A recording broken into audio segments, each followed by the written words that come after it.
Welcome to the Oviedo City Council meeting. If we can all rise for the Pledge of Allegiance. Mr. Group, why don't you lead us? Okay, my pleasure. Please pledge me. I pledge allegiance to the flag of the United States of America and to the republic for which it stands, one nation, under God, indivisible, with liberty and justice for all. Thank you, Mr. Group.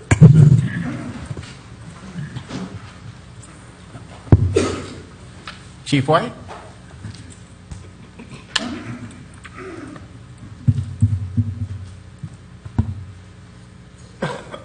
Good evening. Good evening, Chief. Happy anniversary. Thank you very much.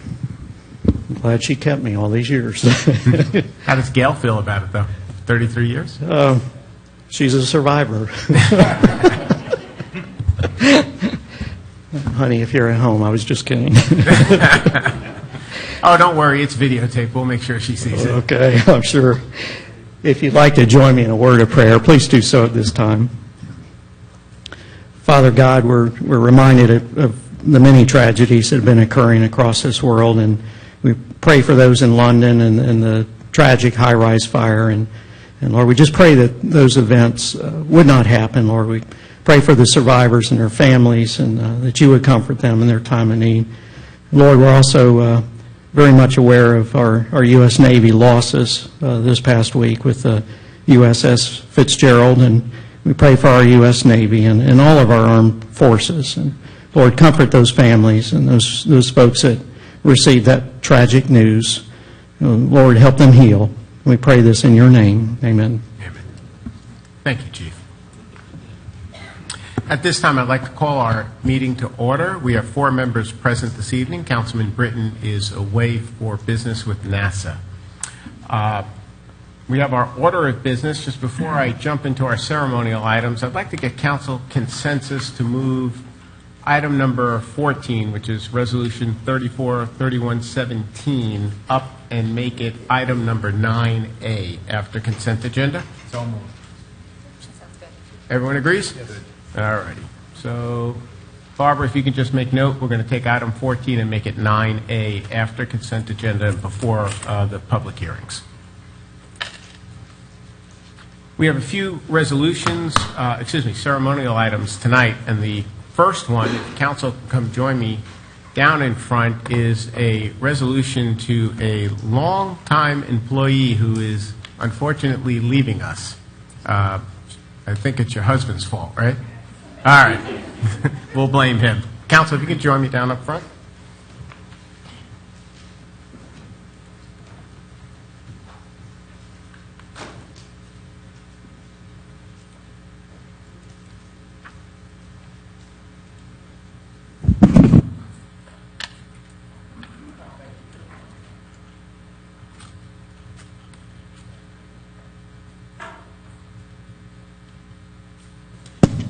Test, test.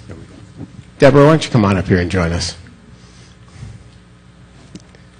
And Dr. Correa, are you going to take pictures or join us as well? You can take pictures, whatever's easiest. I'm sure many of you in the audience are familiar with Deborah Pierre. Deborah has been with the city for 18 years. You and I started just about the same time, I think it was. And her husband has received an incredible promotion at work, is my understanding. And her family are moving up to Jacksonville, and she'll be leaving us at the end of the month, I think? Yes, on the 30th. On the 30th, she'll be leaving the city. So give her a big round of applause. 18 years.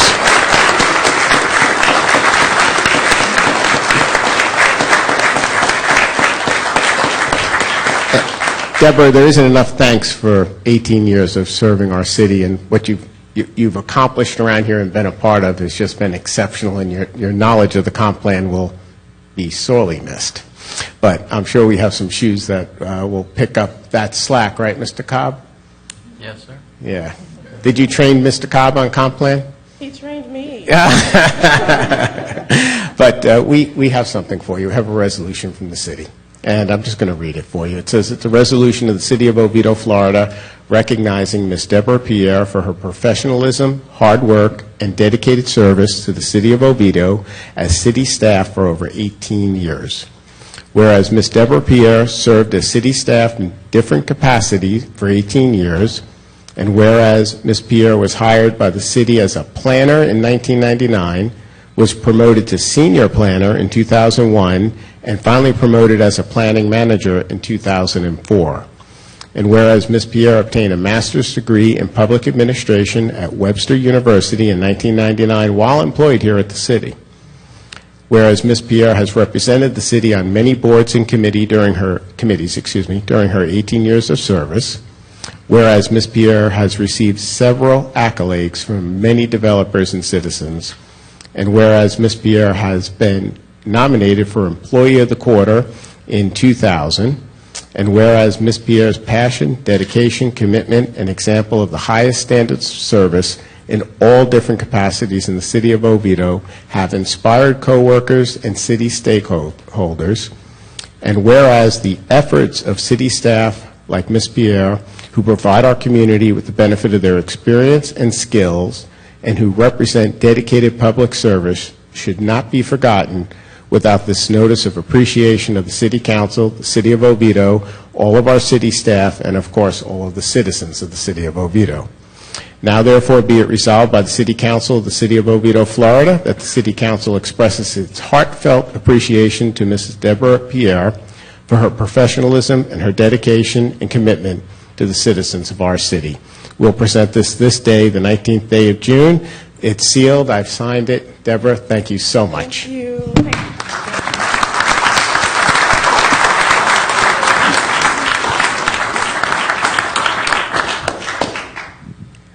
I'd like to thank the mayor, deputy mayor, the council members for the opportunity to even work for the city. I really appreciate it. I've worked with some great people. Brian, I've worked with him. He hired me. And so I've had great opportunities to meet and connect with a lot of great developers. My staff, Teresa, is now here. She's wonderful.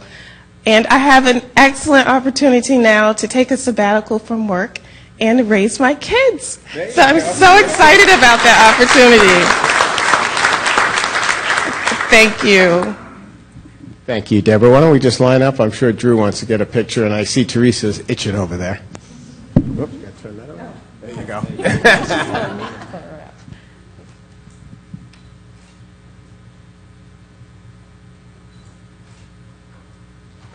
Got him? All righty. Thank you so much, Deborah. Good luck to you.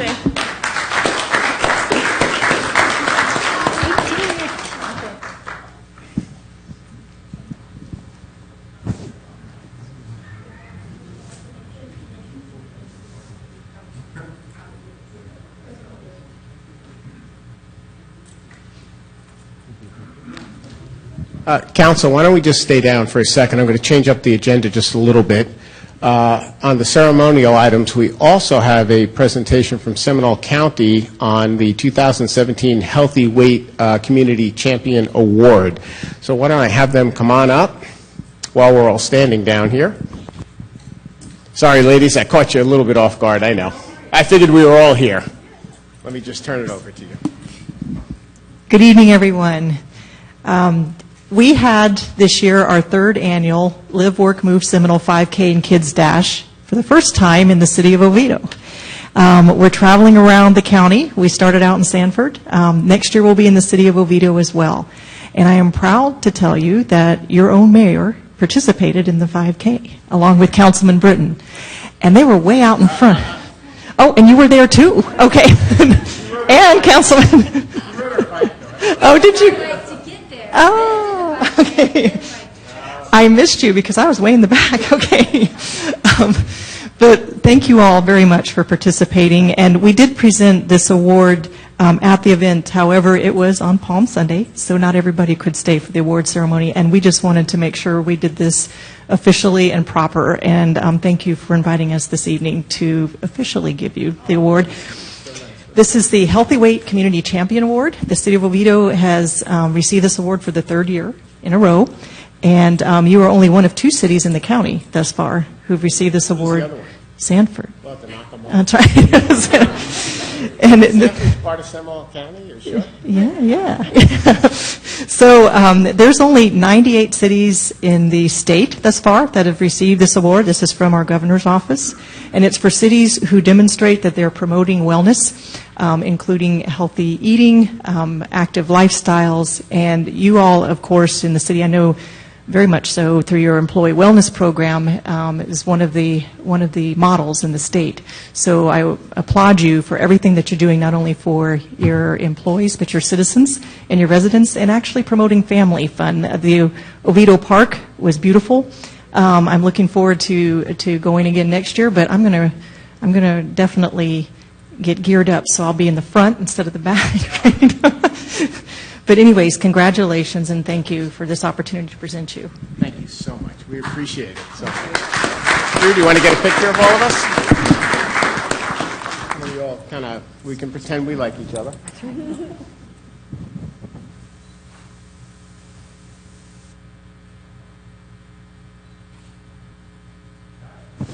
Oh, no, thank you so much, Donna. We really appreciate it. And we can't wait for you guys to come back. Absolutely. Thank you. All righty. I think that's the only other ceremonial item we need to be down for, so why don't we go back up to the dais? Here you are, Drew. Thank you.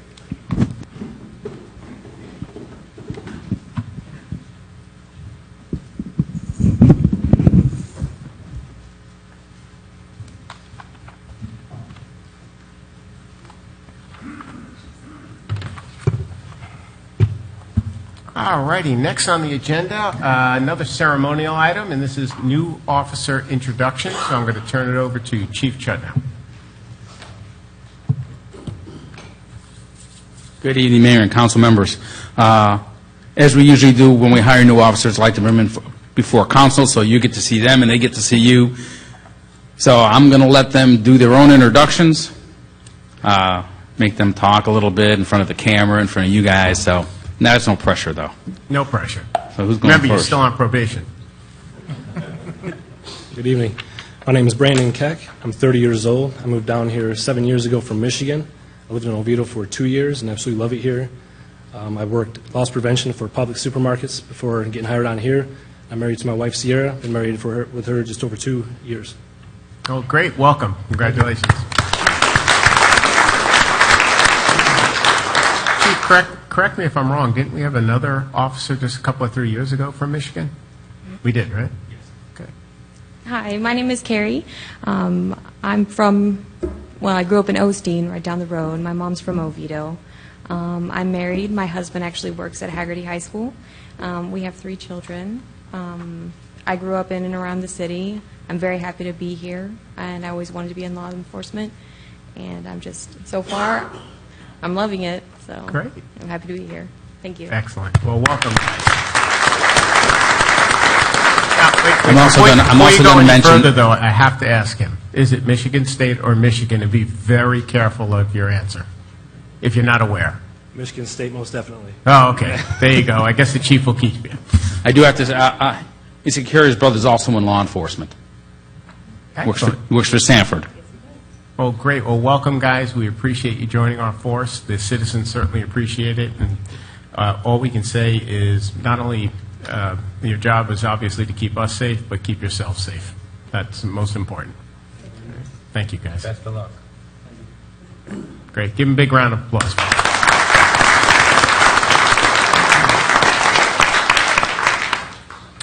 Last item on our ceremonial agenda this evening is a proclamation for our recreation and parks. So I'll read this for Drew, and then we'll hand it down to the clerk, and she can get it over to them. This says, whereas parks and recreation programs are an integral part of communities throughout this country, including Oviedo, Florida, and whereas parks and recreation programs are vitally important to establishing and maintaining the quality of life in our communities, ensuring the health of all citizens, and contributing to the economic and environmental well-being of a community and region. And whereas parks and recreation programs build healthy, active communities that aid in the prevention of chronic disease, provide therapeutic recreation services for those who are mentally or physically disabled, and also improve the mental and emotional health of all citizens. And whereas parks and recreation programs increase a community's economic prosperity through increased property values, expansion of the local tax base, increased tourism, the attraction and retention of businesses, and crime reduction. And whereas parks and recreation areas are fundamental to the environmental well-being of our community, whereas parks and natural recreation areas improve water quality, protect groundwater, prevent flooding, improve the quality of the air that we breathe, provide vegetative buffers to development, and produce habitat for wildlife. And whereas parks and natural recreation areas ensure the ecological beauty of our community and provide a place for children and adults to connect with nature and recreate outdoors. Whereas the U.S. House of Representatives has designated July as Parks and Recreation Month. And whereas the City of Oviedo recognizes the benefits derived from parks and recreation resources. Now, therefore, I, Dominic St. Pierre, Mayor of the City of Oviedo, Florida, do hereby proclaim the month of July 2017 as Recreation and Parks Month in the City of Oviedo and extend greetings and best wishes to all who participate. In witness, I'll put my hand and my signature. The seal is here. Drew, Parks and Rec, you guys just do an awesome job. We say it all the time. You know, we are a community of kids in cul-de-sacs, and you just make that happen constantly. So kudos to you and your staff. Great job. Just pass this down to the clerk, and Barbara will get that over to you. All righty. So that is the end of our ceremonial items. Moving on to council business. The first item is the approval of the minutes for June 5th, 2017. That was a regular session. I'd like to entertain a motion to do so. So moved. Second. Motion second. Any discussion? No, sir. Hearing none, call the vote. All in favor of the motion signify by saying aye. Aye. Aye. Opposed? Motion carries. This is the public comment portion of our meeting. I have one written request. I'm just trying to locate it. Oh, it's this one. The only written request I have this evening to address council for any item not on our agenda is from Sandra Akil. Sandra, are you here? No? Okay. Then I will open up the floor. Is there anybody in the audience who would like to address council on any item of concern that's not on our agenda this evening? Hearing and seeing none, I'm going to close the public comment portion of the meeting and move on to the consent agenda. Tonight's consent agenda are items 6 through 9. What is the pleasure of council? Mr. Mayor, Deputy Mayor? I'd like to make a motion to approve the consent agenda as presented. Second? We have a motion in multiple seconds. I'll let Barbara figure out who got that in first. Deputy Mayor, any questions? No, sir. Looks good. To my right? Everyone's good? Just wanted to commend staff, especially for the memo on number 9. It was so thorough that I didn't need to ask any questions or pull it off the consent agenda, and I think it makes it really easy for members of the public who want to understand why we are doing a single source contract, why that makes sense for the city. So thank you to staff for making it very, very obvious and transparent. Great, thank you. Let's see. Anything else on there that we should mention? No, everything else is going to come up later on. All righty, the motion on the table is to adopt. All in favor of that motion, please signify by saying aye. Aye. Aye. Opposed? Motion carries. Moving on to item 9A now, which is resolution number 3431-17. It was item 14. Site development order number 478-17. That is the amendment to the preliminary subdivision plan for Empora Hammock subdivision. Mr. Cobb, I'll turn it over to you. Thank you, Mayor. This is a request for the council to approve an amendment to the Emporium Hammock preliminary subdivision plan. This is a single-family residential subdivision that is located on the east side of Lake Tron Drive and the north side of Panther Street. On January 20th, 2015, the City Council adopted Resolution Number 2949-15, Approving the Site Development Order 438-15, which approved the Emporia Hammock Preliminary Subdivision Plan. The approved PSP provided for the construction of 52 single-family residential lots. Later, the final engineering plans were approved, and the number of lots were reduced to 46 single-family lots. The City Council approved the final plat, known as the Retreat at Lake Charm, on August 1st of 2016 by the adoption of Resolution Number 3251-16. The applicant is requesting a few deviations to the preliminary subdivision plan. The first is a 1-foot rear setback is a 1-foot deviation to the rear setback to reduce the 25-foot setback to 24 feet for lots lots 32 through 46. These are the interior lots to the subdivision that back up to the retention pond. Also, the applicant is asking for a 4-foot deviation to the maximum fence height requirement of 6 feet, and this is to make allowance for changes in grade. There was a graphic that was provided in your packet that demonstrated how here, as you can see here, thank you, Linda, that the lots on the left side, you'll see the grade of the proposed lots, and then you'll see the slope of the swell as we head toward the property to the north. And then you'll see as we get to the bottom of the swell and we move up, we'll get to the property line of the property to the north. And the idea is that at the property line, the 10-foot fence will basically provide 6 feet of coverage as far as the buffer is concerned. The staff has reviewed both the deviation request and recommends approval. The local planning agency also considered the request at its June 13th meeting and also recommended approval. It's recommended that City Council adopt Resolution Number 3431-17. Thank you, Mr. Cobb. I know the applicant is present. Do you have anything to add? Good evening. Brian Dalrymple with Taylor Morrison of Florida, 2600 Lake Lucian Drive, Suite 350, Maitland, Florida, 32746. Thank you for the opportunity to present to you tonight. We appreciate staff support.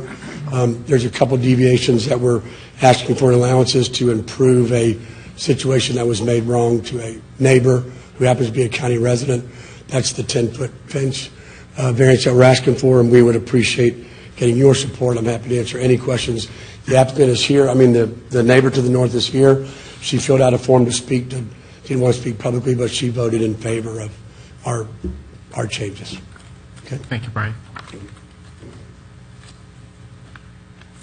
As Mr. Dalrymple mentioned, I do have one request to speak for him on this item, but really Linda Smart just wants me to read into the record that she is in favor of the fence because it does affect her backyard. So, Madam Clerk, I'll leave that in the pile over here for you to add in later on. Is there anybody else in the audience who would like to address council on this item? Commissioner, how are you? Mayor, good evening. Would you like your seat back for a moment? No. You sure? It's all yours. All righty. Mayor, City Councilman, my name is Bob Delari, County Commissioner, Seminole County. Address is 1101 East 1st Street, Sanford, Florida. Just wanted to ask you for your support on these two variances. The resident that does live in Seminole County, outside the jurisdiction of Oviedo, if you could see the elevation changes as your staff presented, it does make sense, as well as your rear yard setback. I'd like to ask for your support on this. I will also tell you that the developer, as well as your city staff, has been working quite well with the unincorporated part of the county, and I want to commend your staff for that. And I just wanted to ask you for your support on these two variances. I also want to deviate just a moment and to wish Deborah Pierre happy retirement. I was here when she first started, and it's been a pleasure working with her, both on the city level and the county level. So congratulations, and you will be missed. So, Mayor, City Councilmen, we would hope you would vote in favor of your staff support. Thank you. Thank you. Is there anybody else in the audience who would like to address council on this item? Hearing and seeing none, I'm going to close the public comment portion and move on to the pleasure of council. Mr. Mayor, Deputy Mayor? I would like to make a motion to adopt resolution number 3431-17. Second. We have a motion and a second. Deputy Mayor, you have the floor. Anything to add? Nope, I would just say that Brian and his staff, I read that email that you sent to the commissioner, and they buttoned up everything very nicely, so awesome job. Great. Councilman Pollack, anything? With that motion, we're good with the deviations, correct? Okay. Great. Council member? Well, is it possible to split this into two parts? Because I'm absolutely in favor of the 10-foot fence to get the 6 feet of coverage. But I am having a less enthusiastic moment with asking for 33% of the lots requested to get that 1-foot deviation. And it's tiny. I get that it's tiny. But the only thing that has changed between the time when it was requested in the first place and now is that the developer's gone back and looked at the floor plans and said, if we build something bigger, we could net more. I'm seeing a head shake. I'd love some explanation on why it wasn't done with larger lots or shifted around in the first place. Mr. Darrow, why don't you come on up and answer that for us, please? That's a very valid point. And the reason for it is not because we decided. The reason was because we offered a home that we got from another division that's actually 4 inches deeper. And so that's the request for the 1 foot, is to cover the 4 inch. It won't fit inside the 2 setbacks. And it's the citizens of Oviedo, or the new citizens of Oviedo, wanting these particular model homes, and there's 4 of them. And these are the only places where we chose to allow these lots to be offered. And so it's not a matter of us wanting to build a bigger home to sell more houses to get more money. It's what the residents are choosing to buy. And so they saw it in another subdivision. We didn't offer it at Lake Charm, and they came over in droves asking, can we have these type models? And so we said, well, we can go to the council and we can ask and see if we can get a variance. And if we get a variance, the salespeople then have the opportunity to say they could have that model if they chose. It doesn't mean that every lot's going to get a bigger house on it. It's just the salesperson now has to say to a Oviedo resident, I'm not sure if you can have that house or not. Or actually, as of now, you can have it. We're trying to get permission so you could have it. So it's really only a matter of 4 inches, not an entire foot. But you ask by the foot? We could have came and asked for 4 inches, but Yeah, no. I'm not sure how that 1 foot changed to a makes more foot, sense. but, so, Okay. yes, ma'am. All right, well, I appreciate that Yes, explanation. ma'am. Yes, ma'am. Thank you, Brian. Anybody else have any questions for the applicant? No? All righty. Well, looking through it, I think that the fence is a great idea, and 4 inches is 4 inches, so I'm not going to worry too much about that. Motion on the table is to adopt. All those in favor of the motion, please signify by saying aye. Aye. Opposed? Motion carries. All righty, going back up to item number 10. That is ordinance number 1648. It's amendments to the city's 2025 comprehensive plan. Mr. Groot, can you read that one by title only for us, please? Yes, Mr. Mayor. Ordinance of the City of Oviedo, Florida, amending ordinance number 896, said ordinance being the comprehensive land plan ordinance as previously amended, providing for amendment to the City of Oviedo comprehensive plan, said amendment amending the land use element table 1.1, City of Oviedo future land use districts, density and intensity standards, and future land use element policy 1-1.1.10, providing for a savings provision, implementation, conflict, severability, codification, the correction of scrivener's errors, and an effective date. And that's the ordinance by title, Mr. Mayor. Thank you, Mr. Groot. Mr. Cobb? Thank Can you. you enlighten us, please? This is a request for council to transmit to the Florida Department of Economic Opportunity some amendments, policy amendments to the 2025 Comprehensive Plan Future Land Use Element. These text amendments qualify as a large-scale comprehensive plan amendment. In other words, what that means is that we will be doing 3 public hearings regarding these. The first public hearing occurred at the local planning agency level. Tonight is the first public hearing before City Council, which is known as the transmittal hearing. You'll be asked to transmit these amendments to the Florida Department of Economic Opportunity. They will take the opportunity to review these amendments, and when they come back, then we will do a second public hearing before City Council. If the City Council should adopt these, and provided that no one appeals them, then the amendments would become effective 31 days after their adoption. There are basically 3 amendments proposed. The first one is to the criteria for commercial and office development locations. Currently, right now, policy 1-1.1.10 has language in it that requires commercial development to be at the intersection of collector and arterial roadways. The staff is recommending that we revise that policy to say that commercial and office development shall be located and oriented to arterial and collector roadways integrated with residential public community facilities and recreation open spaces in compact, walkable, mixed-use neighborhoods throughout the city. And basically what this does is it makes it more reflective of what's going on in the city. Not all of our commercial land use is located at the intersections. We do have some mid-block, which would not be in keeping with this policy. So the recommendation for revision is to make the policy fit what's going on in the city. The next text amendment is the creation of the high-intensity commercial land use designation. You have a request for a small-scale land use map amendment and a zoning map amendment coming up regarding that follows this. This new land use designation would be to create a higher intensive commercial development, also a mixed-use development. And currently, your commercial land use designation has a maximum floor area ratio of 0.5. What this land use designation, what it would do is that it would allow commercial and office uses, but at a higher density. The maximum floor area ratio is 1.0. It also would allow you to get an intensity bonus, which you could go up to, not guaranteed, but you could go up to 1.5 if you met certain criteria.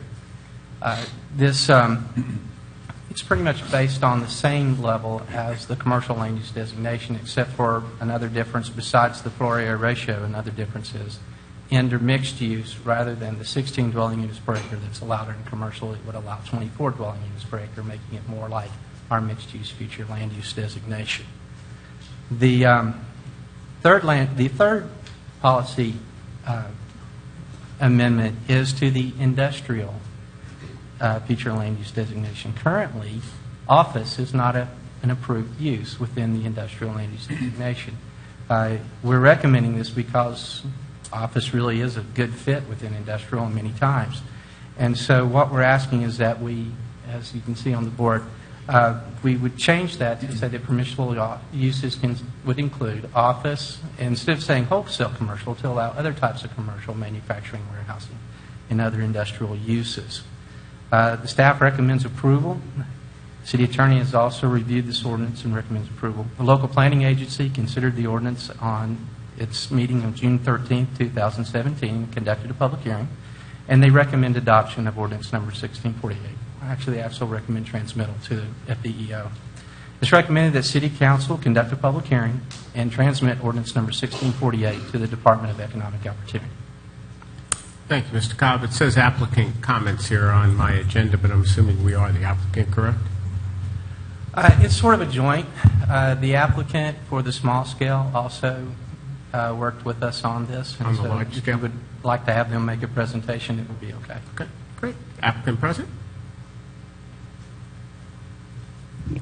Good evening. My name is Tara Tedder. I'm an attorney at Lounge Drosdick, 215 North Yola Drive, Orlando, Florida. I think I had a presentation. Perfect. I'm here on behalf of the applicant. The contract purchaser is Johnson Development. The next slide will show you an aerial view of the property at 1010 Lockwood Boulevard. So that is off of Lockwood, accessible from Swanson, off of East Mitchell Hammock Road. The next slide will show you a view of our property from the entrance off of Lockwood Boulevard. So if you enter off of Lockwood, the vacant parcel in front of you is the parcel under consideration this evening. The next slide will show you to the north our neighbor Double Down Athletics. The next slide shows you an image as well of one of our northern neighbors, Shell Gas Station. And I had submitted this previously, but want to put it on the record. We had 2 letters of support from our directly adjacent neighbors, and one came in after the LPA hearing, and that was from the Shell Gas Station owner. So I'm going to submit this to the city clerk.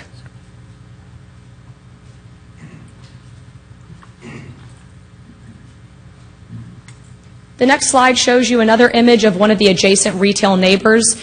Directly to the south is a commercial strip center. The building that you'll see in this image and on the next slide show you a vacant drive-through bank building, and that was the second letter of support that we had received. And if you go to the next slide, you'll see that this is the view towards Swanson Drive. Swanson Drive is directly behind our parcel. If you come off of Lockwood and you see our vacant parcel, if you go to the next slide, you'll see that if this is looking toward the Oviedo Grove apartments, and you can see that our property is significantly buffered and separated from Oviedo Grove. We have about 20-foot setback on the rear end of our property, a 50-foot right-of-way on Swanson. You have a masonry wall. You have a double-lined mature tree line on our side of the property and on Oviedo Grove side of the property, and about 80 feet of a parking lot with double-loaded parking and a drive aisle before you even get to the one building of Oviedo Grove that has maybe 4 units that could even have a view of our property. But the next slide shows you that the mature tree line makes the visibility very difficult when you're actually on the Oviedo Grove property. So this is an image taken if you are in their parking lot looking toward the property in question tonight. The next slide shows you a view down Swanson Drive. Again, this is just an image of that 50-foot right-of-way separating us with the mature tree line and the masonry wall that delineates our property from the residential that we have to the west. Bit of background on this. This is a 1.597-acre vacant property located off Lockwood and Swanson, currently zoned C1 with the future land use designation of commercial. And as was noted by Brian, the LPA approved the 3 ordinances related to our request on June 13th. 2 of the requests before you tonight are staff-initiated changes, so the focus of my presentation won't be on the first commercial and the last industrial requests to the comprehensive plan. Instead, it's going to be the high-intensity commercial that we have brought forth. We worked with staff in the very beginning when looking at our site and looking at the development standards that your comprehensive plan has.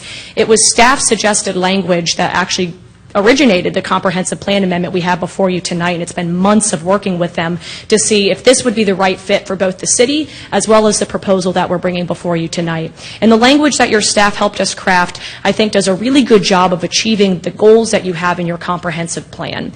So currently your comprehensive plan would allow up to a 0.5, 0.6 with a density bonus, and we're requesting that to be a 1, which you can already have a 1 FAR in the city of Oviedo, but we're asking that you allow for certain density bonuses that meet the goals of the comprehensive plan in trying to discourage urban sprawl, but instead allow for effective development that can have higher FARs, but also meet your goals of connectivity, multimodal transportation opportunities, as well as pedestrian and walkable, very walkable city.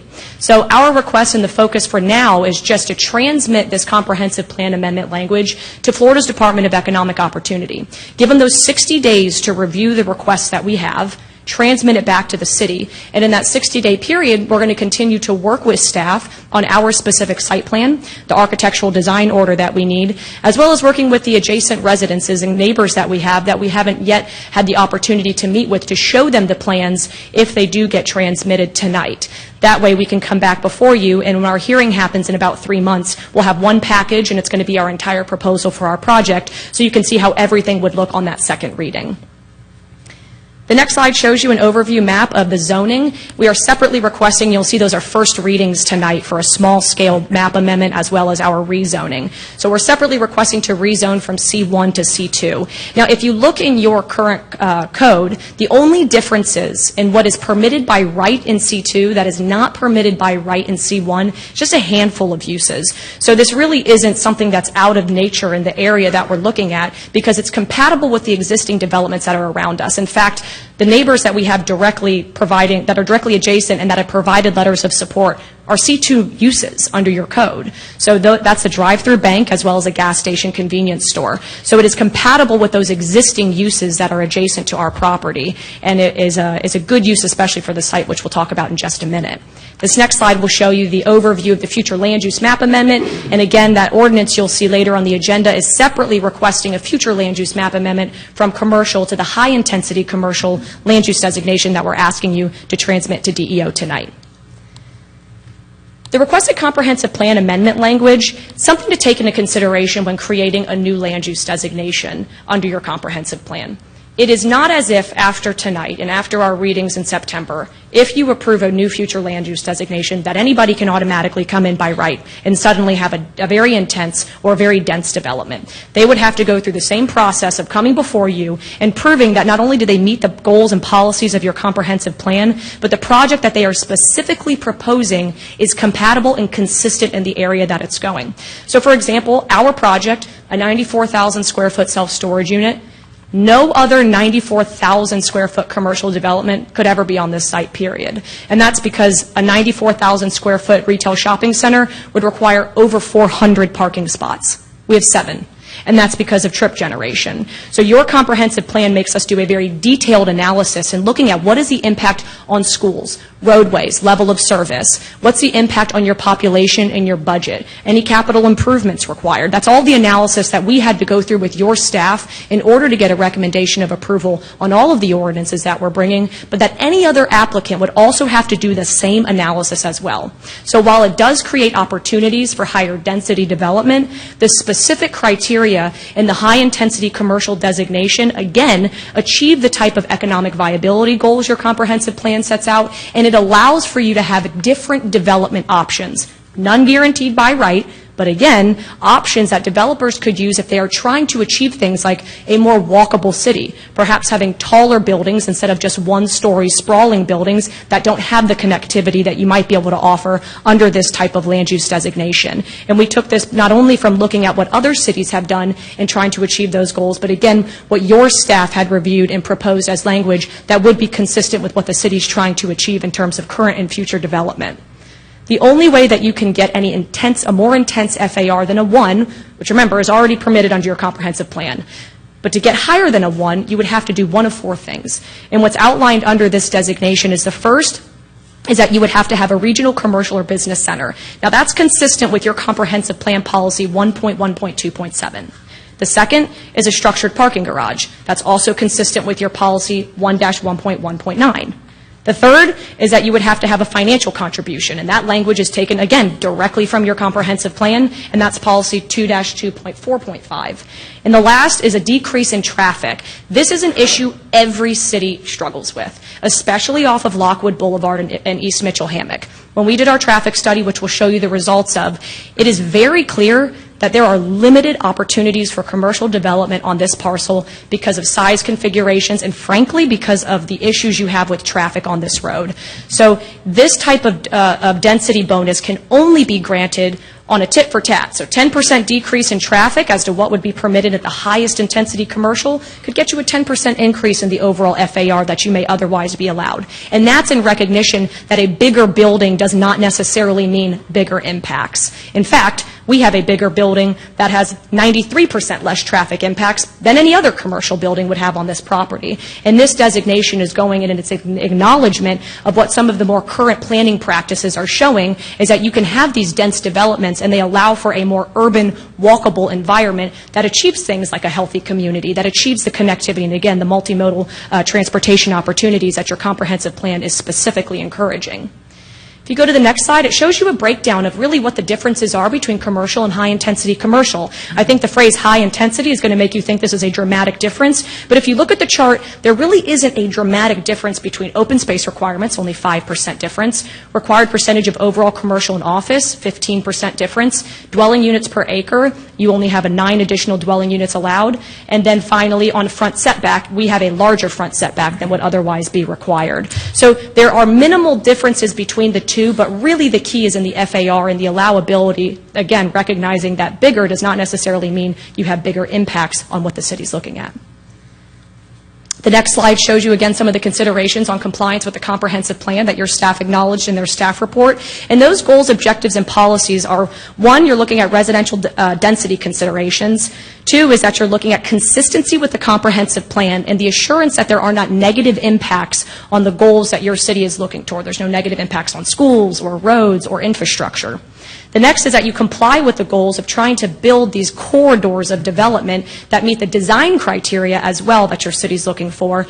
And finally, that we're having land uses that are compatible with what is existing in that area. So the overall comprehensive plan goals that we've looked at for months with your staff is that we are meeting the increase of opportunities for economic growth, the increased opportunities for mixed-use development, and providing options for development while considering that these goals your comprehensive plan has set forth are specifically incorporated into this land use designation. The conceptual site plan on the next slide just shows you an overlay of where the building would be on the property.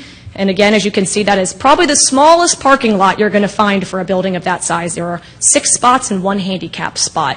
And on the south side of the building, there's just a loading zone for just temporary loading that people could come in if they want to load and unload products into the storage center. But I think you might get a better image on the next conceptual renderings. And these, I say revised, because we've gone through quite a few iterations of our plans in order to meet not only the newly adopted architectural design standards that happened kind of before we were able to submit. So in the process of us working with staff, we went back and changed all of our plans to incorporate those new design standards, but also we were incorporating staff's comments and feedback on what they thought that we should have.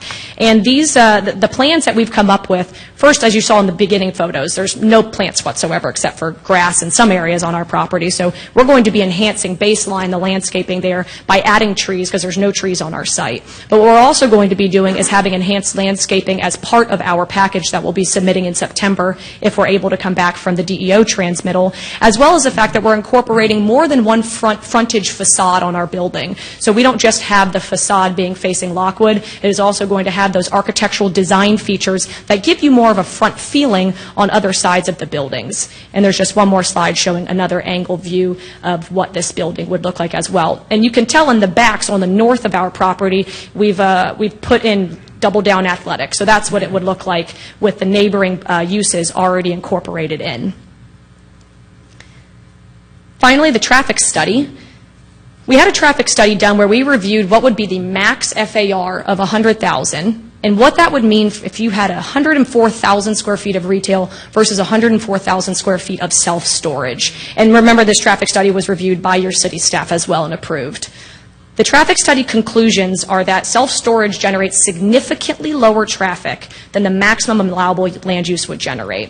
And this is ideal, again, especially considering the site in question with the issues that are already being faced on Lockwood Boulevard and East Mitchell Hammock Road. The next slide shows you what that reduction in traffic is. A daily trip count for retail at that size is 4,607 trips. Ours would have a daily count of 261. At PM peak hour, any other use of that size would generate nearly 500 cars between the hours of 4 and 6 p.m. We would generate 27. So there is no other land use that's going to have that significant of a decrease in traffic. And it's rare, as all the developers I represent, it's rare for me to get to say that, to have a 93% reduction in the overall traffic that's going to be generated from this use. So even though this is a high-intensity commercial designation that we would be fitting under, it is very low in terms of its impact on traffic and on the surrounding roadways, which is a huge concern in the area. And your comprehensive plan also points out what a big concern traffic is in the city in general. So our request tonight is just the approval to transmit the comp plan text amendment to DEO for review so that we can come back after the first reading of our rezone and our small scale map amendment tonight, which is also on the agenda, so that in September or October, when we come back on your agenda, if we get DEO comments positively in that interim period and have the option to work with staff to continue to craft our site plan and our architectural designs, that we can bring you one package back at that next hearing for our second readings. We'd be happy to answer any questions you have. We have our engineer of record. I'd ask that if there are anybody coming to speak either in favor or in opposition, that I have the chance to answer any questions they may have and to respond. And again, happy to answer any questions that you all may have about this project. Great. Thank you.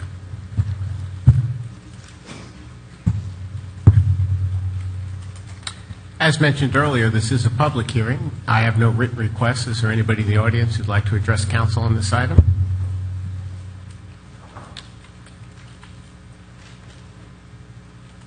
Hearing none, I am going to close the public hearing portion of the meeting and move on to the pleasure of council.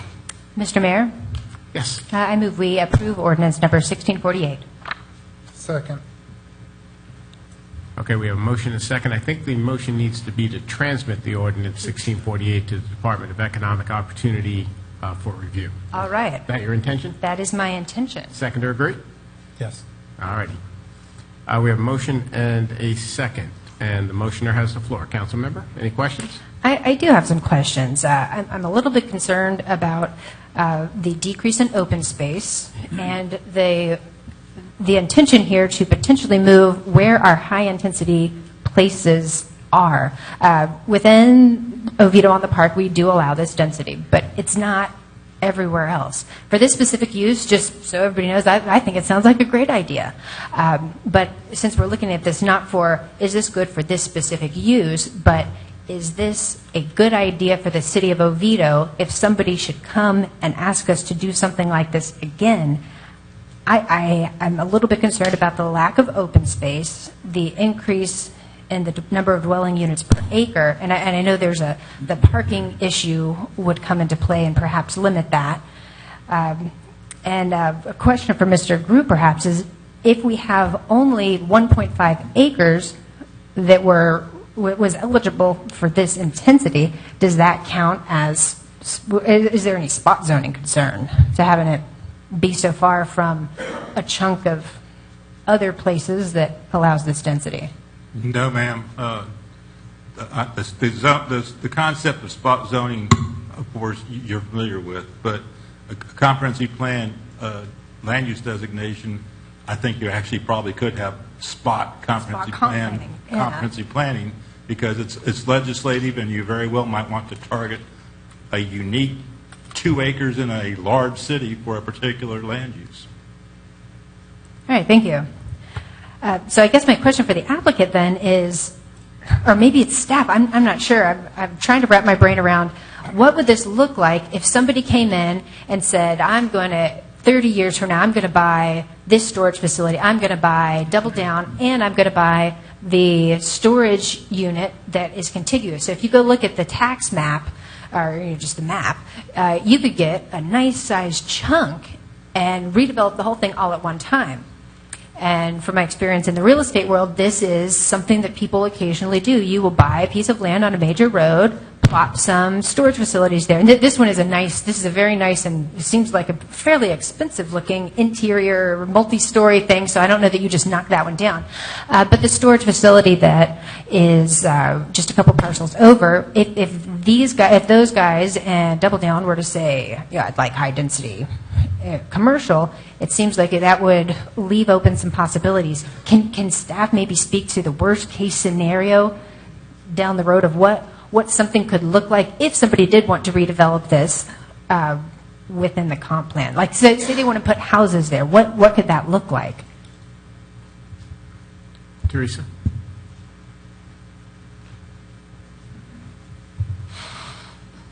So if the neighboring parcel would like to apply for a high intensity commercial, they will have to come. Well, let's say this one, 30 years from now, somebody says, I think residential is going to make us a killing. I want to knock down what they built, and I want to do residential now on this that is already comp planned for that. It could not be only single family or single residential use.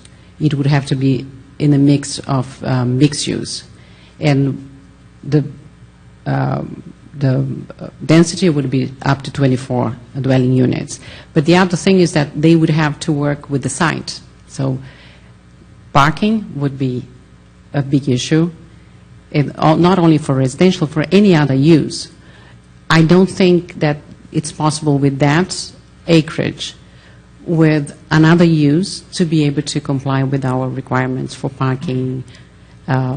So could they, in theory, squeeze a parking garage underneath and just go vertical? So they go 24 stories up and they have parking, commercial, and then residential. Could somebody create, I'm not saying I'm against it exactly, Well, but the what could FAR it look like? The FAR would be this 1.5 if they would comply with everything that we establish in the comp plan. And the site would have to work. So it's not, it would be, the maximum would be 104,000 for that acreage. When you say the site would have to work, you mean it has to be compatible? Excuse me, what did you say? It means compatibility would have to be proven, too. So that the theory of going up, that would be incompatible. We would have to check that. It's a different project, right? So we'll have to check that. Teresa, I think what the councilwoman is asking, she's asking what would happen if they took this property that was just presented and combined it with Double Down, and then combined it with the storage facility next to Double Down, which is just to the north of Double Down, and accumulated the property under one large development. And I think the simple answer, Mr. Groot's right, they would have to go through the comprehensive plan compatibility policy and demonstrate that. But I think the other thing about it, too, is that the property that is on where the current mini storage is. That's part of the Kingsbridge Plan Unit Development. So it has Plan Unit Development, land use, and zoning. So right there is a comprehensive plan amendment and a zoning map amendment. Double Down would have to go through the same process that they're going through because it's part of the old Wheeler's Corners Plan Unit Development, which it has C1 zoning and commercial land use. So they would have to, there would be a lot of time with staff and city council and the local planning agency putting that project together. I think what Dr. Correa is trying to explain is that they would have to demonstrate, one, that they could meet the floor area ratios. The only floor area ratio that would be guaranteed under the high-intensity commercial would be 1. To get the bonuses, they would have to come in and do those other things, build the garage or show the reduction. Obviously, when you're doing a mixed-use development, you have more opportunity not to reduce traffic. Okay? And that's even taking into account the existing traffic that's already being generated by the land uses that are already there. So I guess the simple answer to your question is that they would have to go through the same process, and they would have to demonstrate the very same things. I think it would probably be more difficult. Mr. Groot's correct. They would have, there is a compatibility policy that they would have to demonstrate compatibility with the existing surrounding areas. Obviously, being adjacent to multifamily, as well as when you get to the north, being adjacent to single-family residential, that comes a lot into play. That also starts to squeeze things. It squeezes it away from the single-family residential and pushes it more toward 419, pushes it more toward Lockwood. I think under your scenario, they'd have to take out the convenience store as well. I don't think it would work. I was thinking that too, like you just do the So whole corner. But that's why you I- do something. Excuse me, everybody, we have a chock-full agenda tonight. We have many items still to get to. Is your question answered? It is, but I do have thank one you. more, so I'm good on this one. The 5% open space, I guess that's partly a question for my colleagues and partly a question for the applicant. If you're able to match what the existing comp plan open space requirement is, this sounds like a reasonable request to me, but to take away 5% just because more pavement, I'm not sure why there's a 5%. We reduced already the open space in Article 8 to be compatible with the minimum that the comprehensive plan requires. So 25% is the minimum. And is So- that only allowed in Oviedo on the Park at this time? No, it's allowed in the city. Everywhere? In commercial, it's 25%. But in the chart that was flashed up there, it was 30% as it's currently comp planned, and it would be 25%. For the commercial future land use. But the minimum that the comprehensive plan allows us for the open space is 25. So we have reduced open space in the LDC for other areas, for other uses, to be compatible with the minimum required of the comprehensive plan. So it's 25% per Article 8 now. Okay, can you give me a couple of examples of where we only have 25% open space? It's per use. So commercial would be 25%. So all commercial, so the slide that was up there, that was not accurate. We already do 25%, so they're not asking for anything different on the open space. I have to check the commercial for the... It's the mixed use, which is 30%. Okay, so right now, with their current comp plan, what is allowed is 25%, and they want to keep it 25%, so that is no change. So the only change is the Florida area ratio. Council member, this has to come back to us, and we have a chock-full agenda. Can we just get to the points? That answers my question. There is no change. It's compatible with Article 8. All right. That's Who seconded this? Councilmember Pollack? I'm good. Deputy Mayor?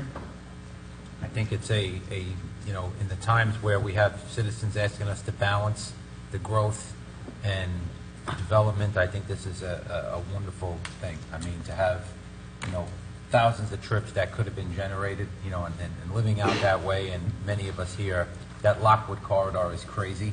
So to me, this is just like a win-win for the city. I mean, it's any chance you get when you sit up here and someone comes in and says you're going to have 200 trips instead of 4,000, and it's a nice-looking building, and whoever designed that building, it looks beautiful, by the way. I think it fits perfectly in there, so I think it's awesome. Great. Thank you.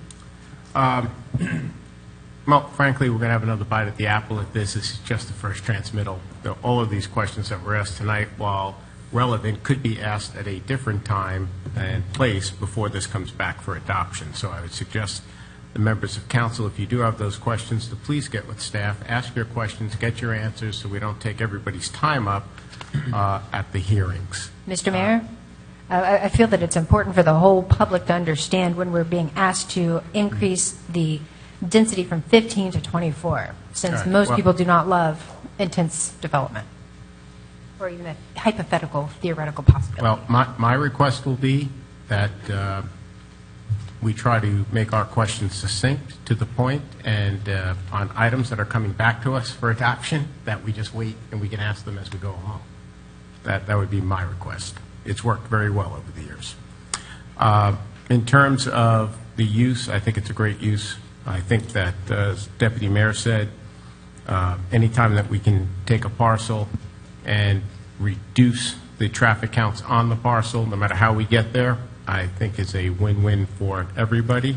I think the building is nice. I think the building has a little ways to go, personally.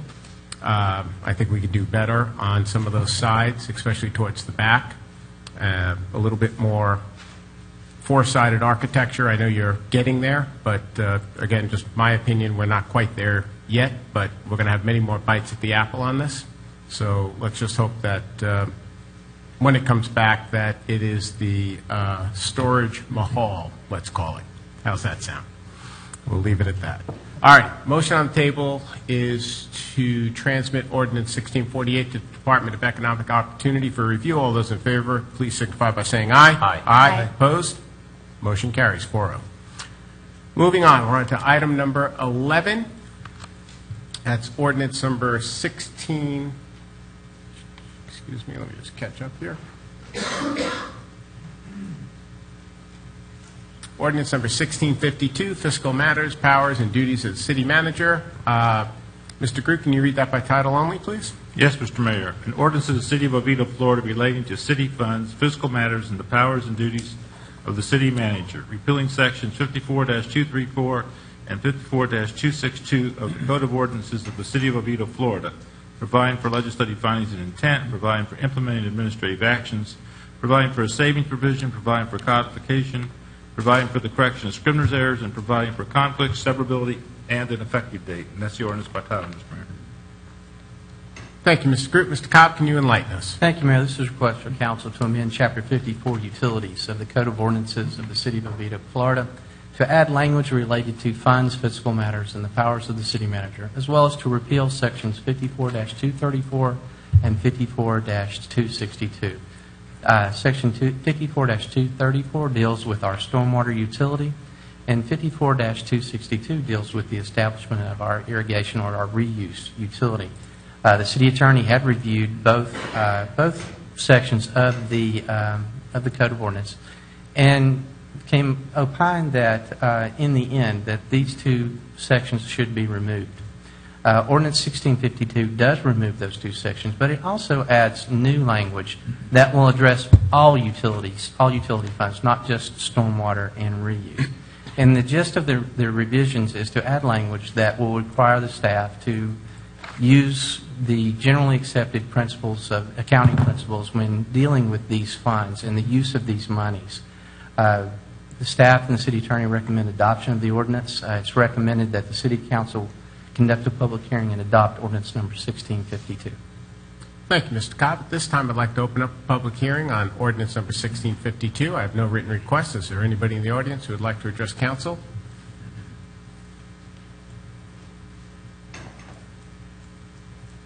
Hearing and seeing none, I am going to close the public hearing and move on to the pleasure of council. Mr. Mayor, Deputy Mayor? I'd like to make a motion to adopt ordinance number 1652. Motion needs second. Second. Motion second. Deputy Mayor? No, sir. Looks good. Councilman Pollack? Looks good, just some housekeeping. Council member? Well, the reason the housekeeping is needed is because on April 17th, when I asked the city attorney whether there was any law on the books that would prohibit us from loaning $840,000 to the golf course project, the answer was no. The correct answer would have been yes, that there are a pair of laws that prohibit that from happening. So at that meeting, it was a 4-to-1 vote. Everybody voted to loan the money, or not loan the money, to just give the money to purchase the golf course and maintain it. I voted against it, not fully knowing that this was here, but I did do a quick search online of Municode and discovered that we had been provided incorrect information. Mistakes do happen. All you can do when one happens, if the policy will of council is to do that anyway, is change the law to match what everybody's will is. So that's happening now, but I do hope that my colleagues will understand a little bit why I do not automatically take as the gospel truth everything that our legal counsel says. Because in this particular situation, there was a clear gap of knowledge of what our code says. So at this point, all we can do is move on. Thank you. Mr. Groot, do you have any comment to that? I just don't think that's correct, but I'll leave it at that. All right. Well, needless to say, we're here, and this council has granted and promised support of the golf course facility for X number of years, X not being determined, to see if we can get the course into the type of shape that it needs to be in order for it to attract the type of play that will generate revenue for the citizens of Oviedo for all of these expenditures that we're doing. But let's not ever forget that, despite what ordinance or misinterpretations of codes or anything that we may find with this purchase by the city of Oviedo preserved over 300 acres of green space forever, because now the city owns it, and also eliminated a development fight over 300 homes, which would have just, we're worried about a little storage facility on Lockwood in East Mitchell Hammock. Let's talk about 300 homes. So, at the end of the day, well, council member, I appreciate you finding that, and that was great that you found it. I'm glad that we're fixing it. The end of the day, as you said, the big picture is preserving 300 acres. With that being said, the motion on the table is to adopt. All those in favor of the motion, please signify by saying aye. Aye. Opposed? Nay. Consistency. Gotta love it. Motion carries. Moving along to first reading of ordinances. We have ordinance number 1649, comprehensive plan amendment. Mr. Groot? Just, Mr. Mayor, an ordinance of the City of Oviedo, Florida, amending ordinance number 896, said ordinance being the comprehensive land plan ordinance as previously amended, providing for amendment to the City of Oviedo comprehensive plan, changing the future land use of approximately 1.59 acres located on the east side of Swanson Drive and approximately 92 feet west of Lockwood Boulevard from commercial CM to high-intensity commercial HICM, providing for legislative findings and intent, providing for a saving provision, providing for conflict, severability, codification, as well as the correction of scrivener's errors and an effective date. And that's the ordinance by title. Thank you, Mr. Groot. Mr. Cobb, enlighten us. Thank you, Mayor. This is a request for council to amend the 2025 future land use map to change the future land use designation of approximately 1.597 acres from commercial to what the high-intensity commercial future land use designation. Subject property is located on the east side of Swanson Drive and approximately 92 feet west of Lockwood Boulevard. This amendment is a small-scale amendment, and therefore it requires two public hearings before the City Council. Obviously, two public hearings. The first public hearing is from the local planning agency. The second public hearing will be by the City Council. Tonight is first reading, and then tonight you'll be asked to schedule a public hearing. If the amendment is adopted, then it will be submitted to the Florida Department of Economic Opportunity. And if they decide not to review the proposal, and if no one appeals the proposal, then it will become effective 31 days after its adoption. As you heard earlier, the applicant plans to build a 3-story, 94,000 square foot self-storage commercial building on the property. Designating this future land use designation will provide for a floor area ratio that will work with that proposed development. That proposed development is greater than the 0.5 floor area ratio that can be achieved with the current commercial future land use designation.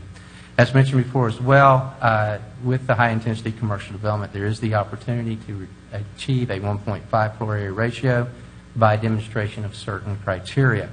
The criteria demonstrated by the proposed development is that they would reduce the traffic on the proposed property by approximately 96%.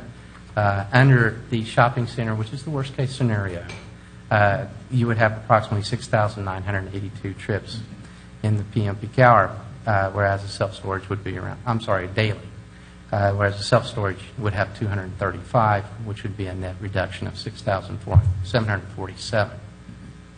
The staff reviewed the future land use map amendment, recommends approval. The staff's findings are provided in the supporting data inventory and analysis that was attached to your memorandum.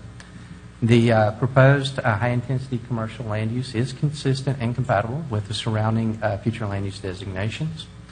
Staff recommends approval. The local planning agency conducted a public hearing on June 13, 2017, and they're at recommended approval. It's recommended tonight that you read Ordinance 1649 by title only and schedule a public hearing to coincide with the public hearing of Ordinance number 1648 once it comes back from the Florida Department of Economic Opportunity. Thank you, Mr. Cobb. Applicant have anything to add from what we previously had reviewed? Nope. Okay. I'd like to entertain a motion to schedule the public hearing to a date after the Department of Economic Opportunity has reviewed ordinance number 1648 on ordinance number 1649. So moved. Second. Motion second. Deputy Mayor? Nope, looks good. Councilman? Council member? Looks all right. All righty. We'll all re-review this one back in September, October sometime. And we're going to make a pretty building, right? All right. With murals on it. What'd you say? Murals? With murals, artistic murals. Oh, God. It's big open signs. I walked right into that one, didn't I? Anyway, let me call the question. Motion on the table is to schedule that public hearing after the date. All those in favor, please signify by saying aye. Aye. Opposed? Motion carries.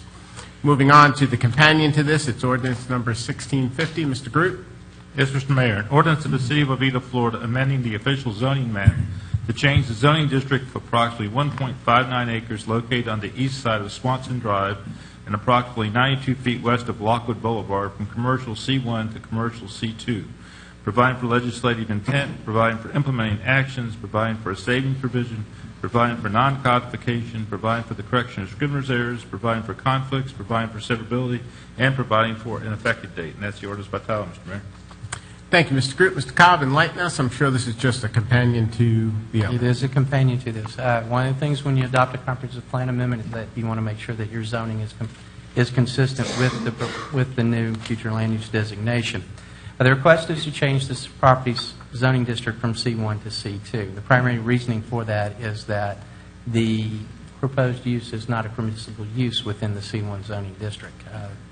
The proposed use is a permissible use within the C2 zoning district, subject to the issuance of a special exception use order. And as the applicant mentioned earlier, that will all be coming back to you in one great package. The staff reviewed the proposed zoning map amendment and found it to be compatible and consistent. Staff's findings are provided in the supporting data inventory and analysis that was attached to your memorandum. Staff recommends approval. The local planning agency considered the zoning map amendment at its June 13, 2017 meeting and also recommended adoption of the ordinance. It's recommended that the City Council schedule a public hearing to a date after the Department of Economic Opportunity has had a chance to review ordinance number 1648. Thank you, Mr. Cobb. I'm assuming the applicant's going to pass as well. All righty. Moving on, I'd like to entertain a motion to schedule a public hearing on ordinance number 1650 to a date after the Department of Economic Opportunity has reviewed ordinance number 1648. So moved. Second. Multiple motions and a second. We'll give that one. I think Bob beat you by just a teeny bit. Bob's got it. Councilman, you've got the floor. It looks good. You're good, Deputy Mayor? Good. Council member? Looking forward to seeing it back here. All righty. It's all going to come around. Motion on the table is to adopt, to schedule the public hearing after the date. All those in favor of that motion, please signify by saying aye. Aye. Aye. Opposed? Motion carries. Moving along. We're up, let's see, 14 we've already done, so now we're going on to 15. This is Resolution Number 3433-17, a non-statutory development agreement and associated master land use plan and architectural design order for the coveted Chick-fil-A that every resident has been waiting for. This time I'll turn it over to Mr. Cobb for a brief introduction. Thank you, Mayor. Yes, this is a request for council to approve a non-statutory development agreement with an associated master land use plan, as well as approve the architectural design order for a Chick-fil-A restaurant and retail development. The subject property consists of approximately 2.52 acres, and it's located on the south side of Mitchell Hammock Road and the east side of State Route 434. This is a very interesting project in that it is a redevelopment of not only one developed site, but also two developed sites. So it's a very interesting project. The property has commercial future land use designation and is designated C2 on the city's official zoning map. The non-statutory development agreement includes the development standards for the proposed development on both parcels. Parcel 1 obviously is the restaurant parcel, and then parcel 2 is the proposed retail development. The applicant applied for a reconfiguration of the existing property lines. It's primarily the interior property line that will be moved. That is currently being processed by the staff. So the master land use plan reflects the property as it is proposed to be reconfigured. Lot 1 will consist of 1.61 acres, and Lot 2 will consist of 0.93 acres. A 4,989 square foot drive-through restaurant is proposed for Lot 1, and a 6,064 square foot retail building is proposed for Lot 2. The non-statutory development agreement does propose that, for the most part, that the development will comply with the city's land development code. However, there are a few things that the development agreement does allow for. One of the things is that on Lot 1, on the property line fronting Alpha Trail, it is a reduction of the front setback from 30 feet to 19.43 feet. And Linda, if you could pull that graphic back up with the site plan on there. What this does is it provides for them to be able to share parking. As you can see, it puts the parking toward the back of the property so that the building itself is going to be fronting on 434. So it allows also for a flow on the drive-through too. There are the signage will be provided per the Land Development Code. This is a multiple frontage property, so there will be signage provided on Mitchell Hammock as well as on State Route 434. Landscaping, there are a few things that the non-statutory development agreement allows. It will allow on Lot 1, 7 medium trees along State Route 434, and this is to accommodate the power lines to make sure that we don't go in and place trees that are going to be growing into the power lines. On Lot 2 on the west buffer, they'll be limited due to the vehicular area there, the vehicle parking area, that they'll be limited and will be composed of 5 palm trees. The project buffer will also, project-wide, the buffers are working in tandem with the stormwater ponds, particularly along Mitchell Hammock Road and to the rear of the property. The buffer yards, the stormwater ponds are part of the buffer yards there.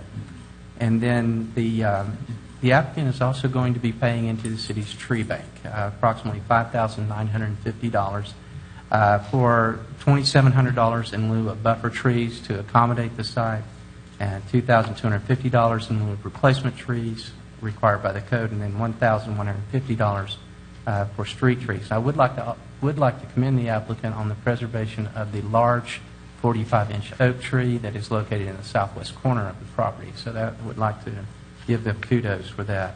Driveways will be placed, if you'll notice on the site plan on the television, they are making use of the existing driveways that are on the property currently. And also, what I think is a good thing is they're closing off the closest driveway on Mitchell Hammock Road that is closest to State Route 434. So they're providing some depth there as well. So I think that's a great thing that they're doing to help with the traffic flow, as well as installing a eastbound decel lane into the property, which will help with traffic movements.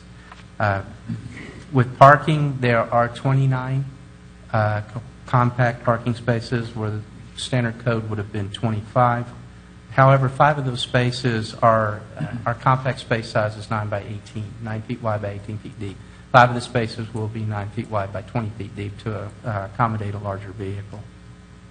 As I mentioned before, the applicant is preserving a large tree in the southwest corner of the property. We're going to create some semi-public space there by also including some picnic tables around and benches. I'm sorry. They'll be providing benches around the tree for the public space. And they're also going to be providing a total of 3 electric vehicle parking spaces there. So, as I mentioned before, this resolution also approves the architectural design order for the properties. There are a couple of deviations that are requested. On Lot 1, there is a 20-foot deviation, 20 square foot deviation to the requirement that windows, doors, and openings shall occupy a maximum of 30%, which is 411.51 square feet. This is to allow the ground level primary facade. This is to allow the front of the street or the park of the plaza to allow 391.28 square feet of fenestration on the primary facade. This is only a 5% deviation. On Lot 2, there's an 89 square foot deviation to the requirement that stucco material shall occupy a maximum of 50%, which is 483 square feet of a secondary facade, to allow 572 square feet of stucco material on the secondary facade on Lot 2. This is an 18% deviation. I'd like to also note there are 2 incentives that are encouraged by the comprehensive plan. As mentioned before, the preservation of the 45-inch tree in the southwest corner. Then also the use of environmentally friendly design practices, and that is the site will be completely lighted with LED lighting, and a total of 3,800 square feet of pervious pavement in certain parking areas of the development will also be provided. Staff recommends approval of the master land use plan as well as the architectural design order. The city attorney has reviewed the development agreement. His comments have been incorporated. The local planning agency considered the resolution at its June 13, 2017 meeting, and they recommended approval as well. It's recommended that the City Council adopt resolution number 3433-17. Thank you, Mr. Cobb. At this time, is the applicant present?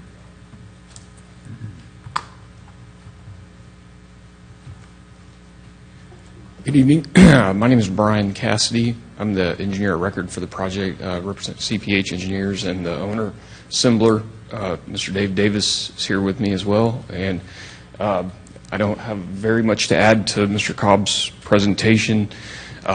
Just a few things, really. We do have a cross-access to the south proposed and to the east, and a pedestrian connection between the 2 developments. But other than that, he covered most of the points that I wanted to mention, so I'm really here to answer any questions that you may have. Great, thank you. We'll get back to you. Okay. Get a motion on the table first. I'd like to open this up for public comment. Is there anybody in the audience who'd like to address council on Resolution 3433-17? Seeing and hearing none, I'm going to close the public comment, move on to the pleasure of council. Mr. Mayor. Deputy Mayor. I'd like to make a motion to adopt resolution number 3433-17. I'll second that. Was that a second? Yes. Okay.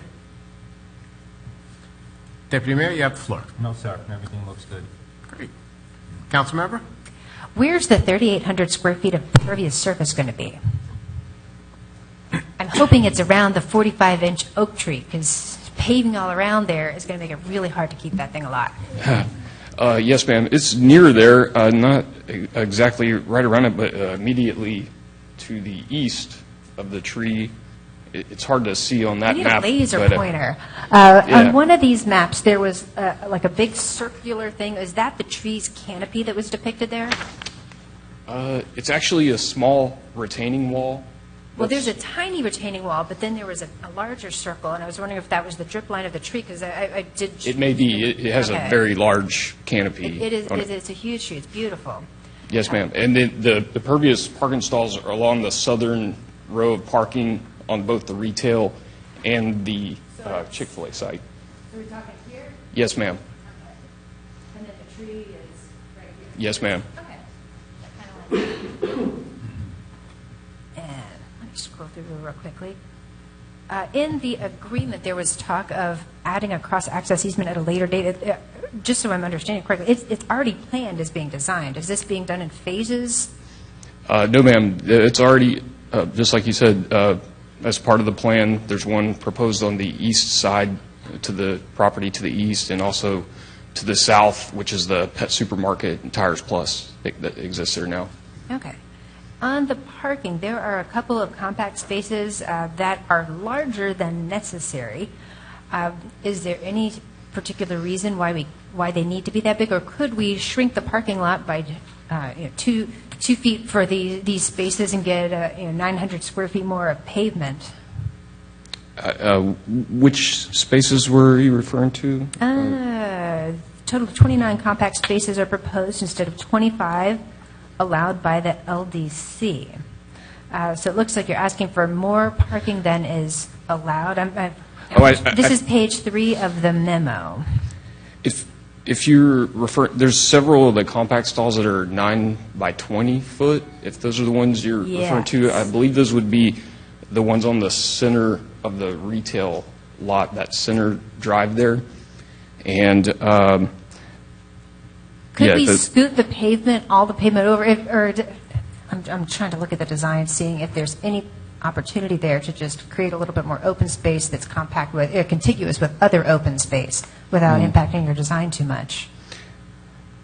You see what I'm kind of going for? Like if we don't need that, if we can eliminate some impervious surface. If they were on the perimeter of the parking lot, it'd be easier to do with them being in the interior like that.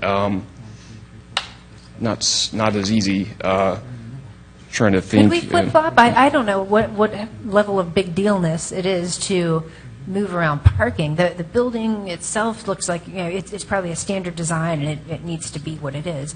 But parking, if we can flip-flop that, and I'm seeing staff kind of asking questions over here, but I am curious if the extra 4 spaces are necessary with a business plan or with the trips generated, or if that's something where we could just have the amount that's required under the land development code and not the extra 4, and maybe just incorporate that into the public space near the tree as an open space.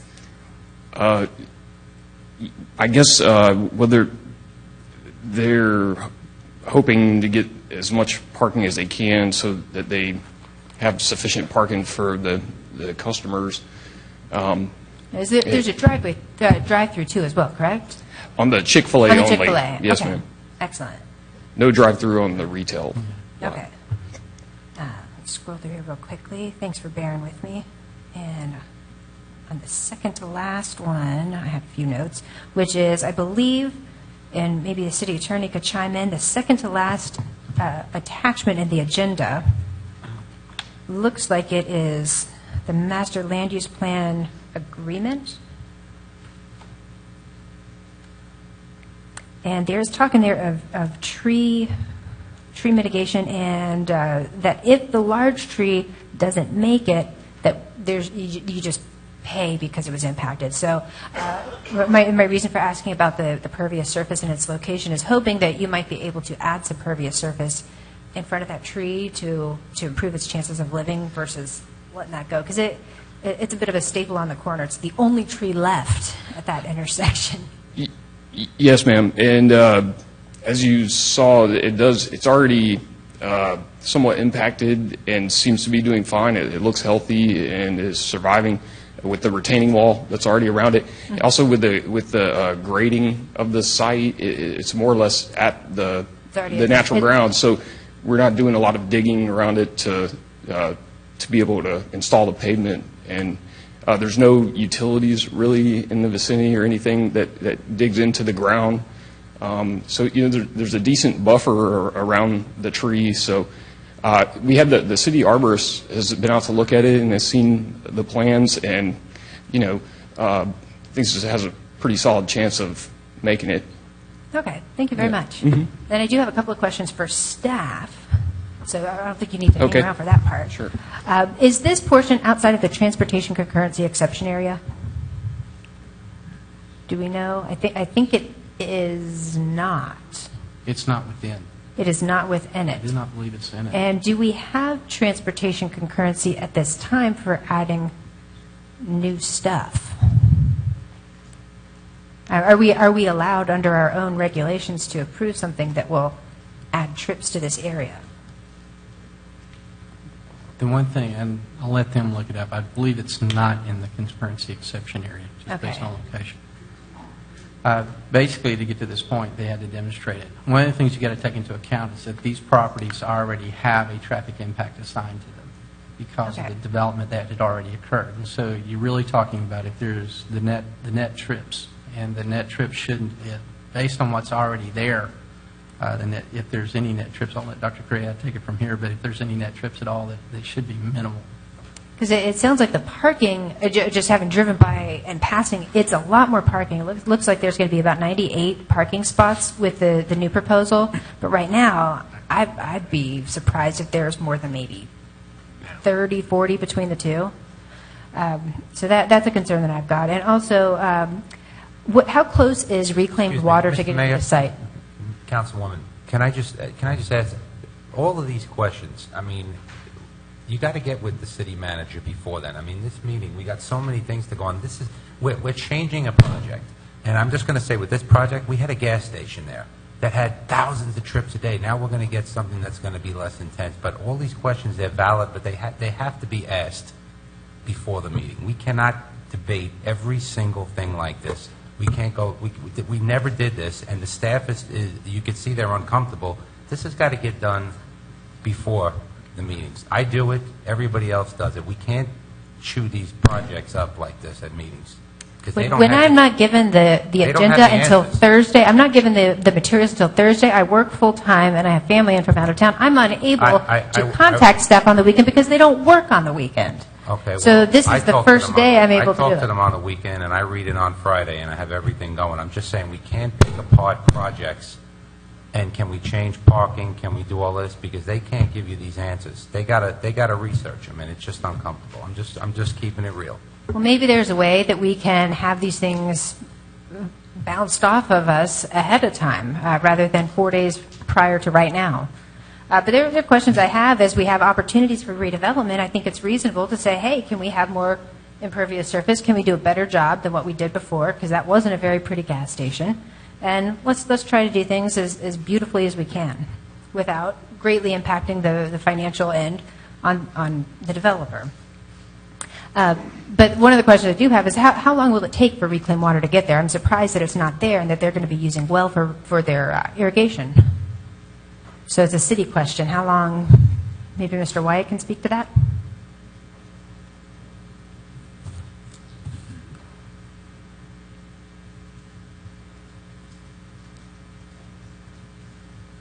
Closest reclaimed water is in Oviedo in the park. It's not practical from my perspective, it's not practical to send it over there for their small amount of usage. So when do you? It'd be enormously expensive for them to get it there from where it's at right now. Where is it right now? It's in Oviedo in the park. It's at the intersection, I believe. It terminates close to where Starbucks is. Okay, so it's just not, at It's this time, it's just not not feasible. practical. And that's something that would fall to the city, and they would pay an impact fee for their, I guess at this time, they probably are paying some sort of impact fee to the reclaimed water system, even though they're not able to use it. The reclaimed water is tied to water as far as impact fees go. Okay. So impact fees for water is what they'd be paying. Okay, so eventually it will run by there, in theory, someday. Potentially. And if that day ever occurs, they will be required to tap into it. Yes. Okay, thank you. They'd be required? We do require reclaim irrigation. That's Yeah. what's in the agreement. I just wanted to make sure. We try to set, It shows up in front of your house, whether you hook up or not, you're charged for it. wherever we have reclaim, we try to set up for future service. All right, thank you very much. That's all my questions, but I ask my colleagues to please Who made consider the second on that one? That's me. That was you. You were the motioner? Deputy, okay. You're up, Bob. It looks great. On the parking situation, I go to Chick-fil-A a lot at lunch, and they need every last space they can get. The drive-through needs to look like a bus line or a carpool line.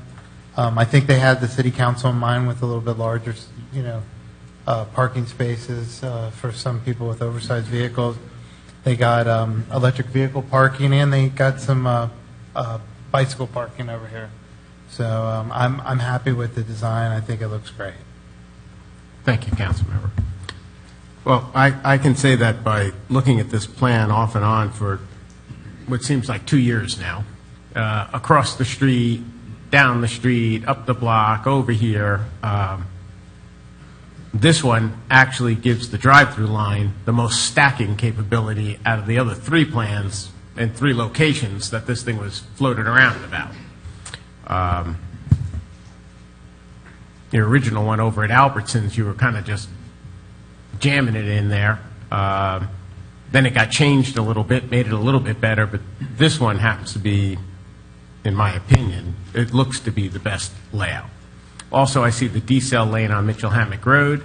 That is definitely something that's needed.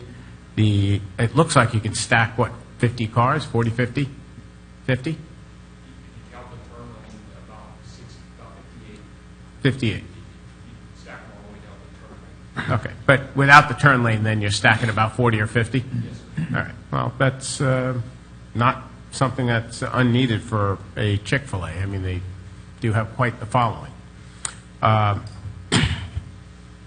As far as the design, and this one will be a little bit more for staff for a moment, Dr. Correa, on some of these projects that we've been getting at these main intersections, we've been getting features to set them apart. You know, Wawa, we have the fence and the logo. Across the street, we have the clock tower. What significant feature, other than it being a Chick-fil-A, has been offered up over here?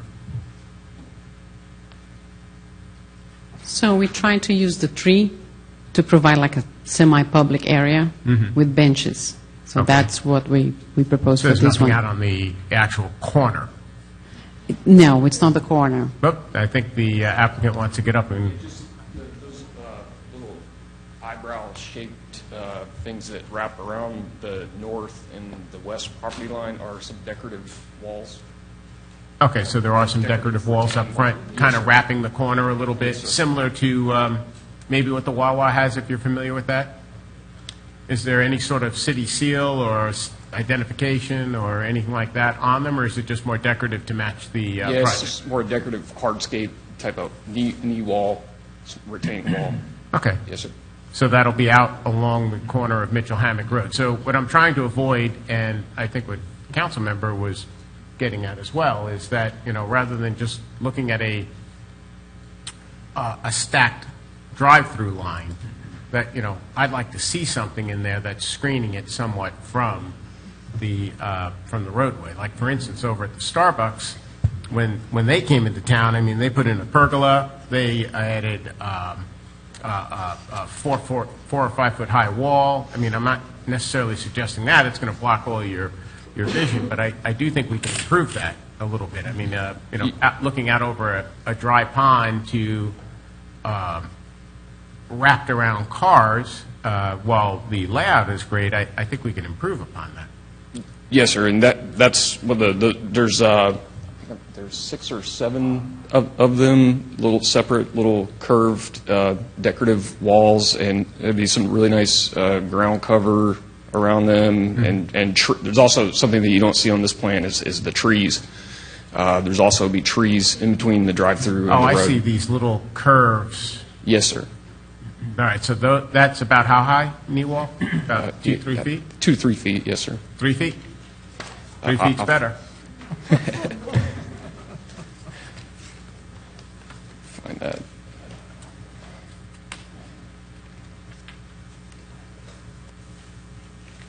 $50 more. Are they made of brick, bronze? What are they made of? They're And like are the plants edible? They're hard to see on the plan, but that I understand. Just trying to understand what we're approving. Yes, sir. I'm trying to track them down on this plan. So I see they're between the drive-through and the dry pond, and then I see them on the other side on 434. But do we have a height on them? I'm sorry, come on. Yeah, I've got it somewhere. Yeah. See, now this is a question only you can answer for me.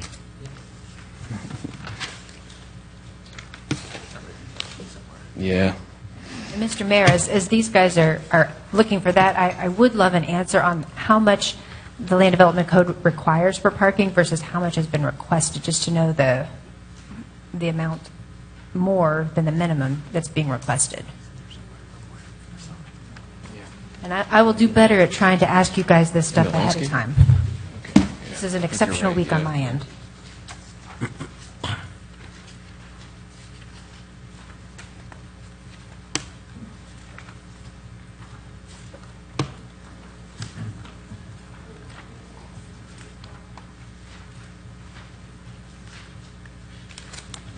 Gentlemen, we're going to suffice it to say that hopefully you can find the answer, but I mean, they've got to be at least 3 I know- feet tall. I mean, I know they're in the here. scale of the building wouldn't allow The for trees, you mean?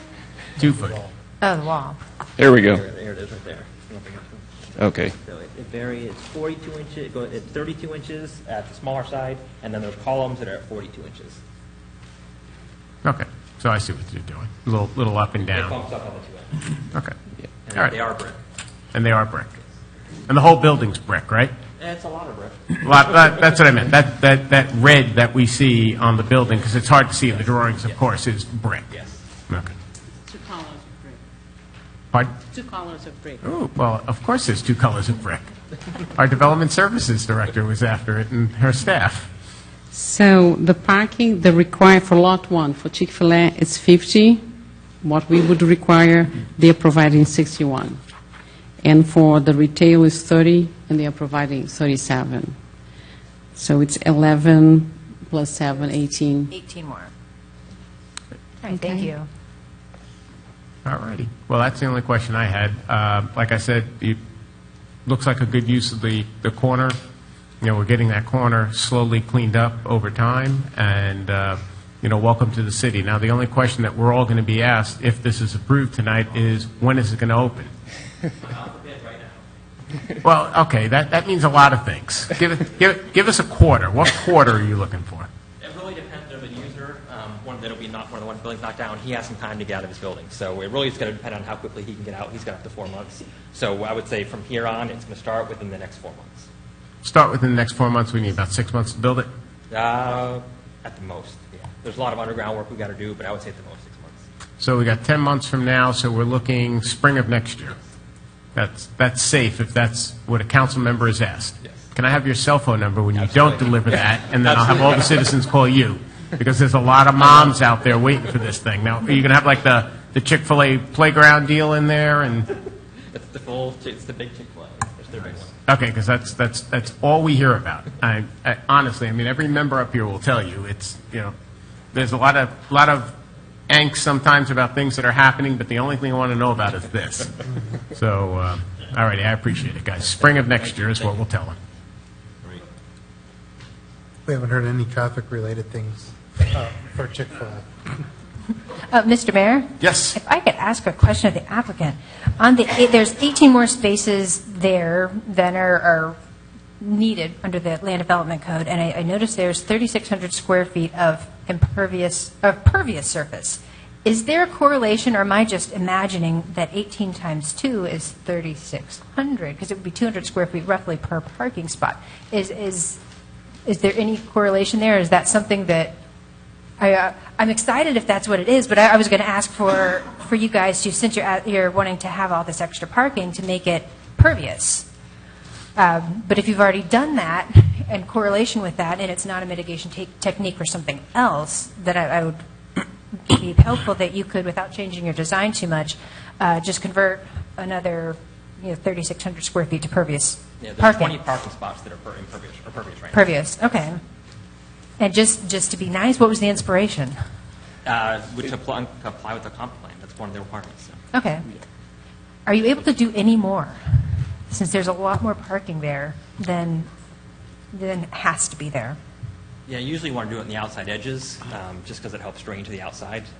Could you do it up against the, is that That'd be retention? the only spot left. We could look at that. Okay, I'd appreciate that. Thank you, gentlemen. Thank you.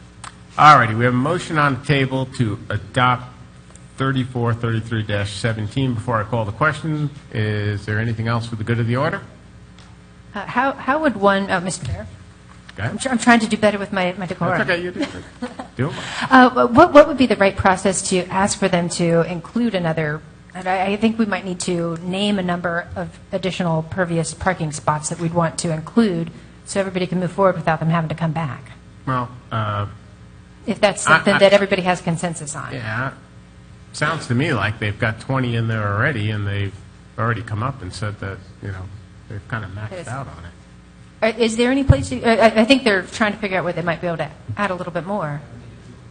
It's just a concern with the, both these lots. If we could bring up the site plan again, there's a dashed line that goes around both lots that represents the underground stormwater system, and putting the pervious pavement right on top of that. Okay. Yeah, maybe something we have to look at. And we're kind of, they're really large, the underground, and so we don't have a lot of room left. But I guess that would be the only concern, something we definitely want to take a look at, putting it right on top of the underground stormwater system.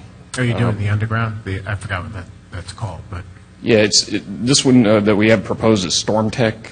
It's the arch chambers. Maybe see them yellow. People are using it all over the city right now. Right.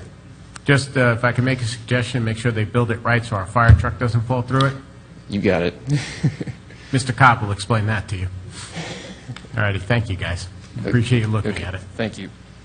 All righty, motion on the table is to adopt. All in favor of the motion, please signify by saying aye. Aye. Opposed? Motion carries 4-0. Moving on, we're up to item number 16. Give me a second here to catch up. Spring, guys. That's what we're going to tell everyone. We have your cell phone numbers. Item number 16 is resolution number 3436-17. This is an appeal of the Land Use Administrator's decision to deny a special event permit. This time I'll turn it over to Mr. Cobb for enlightenment. Thank you, Mayor. The City Council is asked to consider an appeal of a decision of the Land Use Administrator to deny special event permit number 17-00152-SEP. The applicant appellant is Big Bang Fireworks. Section 2.6A of the Land Development Code provides for appeals. And when there is an appeal of a Land Use Administrator, it shall be taken to the City Council by the aggrieved person. The decision of the council shall be final unless otherwise appealed to the courts. And appeals to the City Council shall be de novo, means in other words, we can present additional information. The City Council may reverse or affirm, wholly or partially, or may modify the order, requirement, or decision or determination appealed from, and shall make any order, requirement, decision, or determination that is, in its opinion, ought to be made in the case before it. To this end, the City Council shall have the powers of the Land Use Administrator. Section 2.1 of the Land Development Code states that the City Manager is the Land Use Administrator.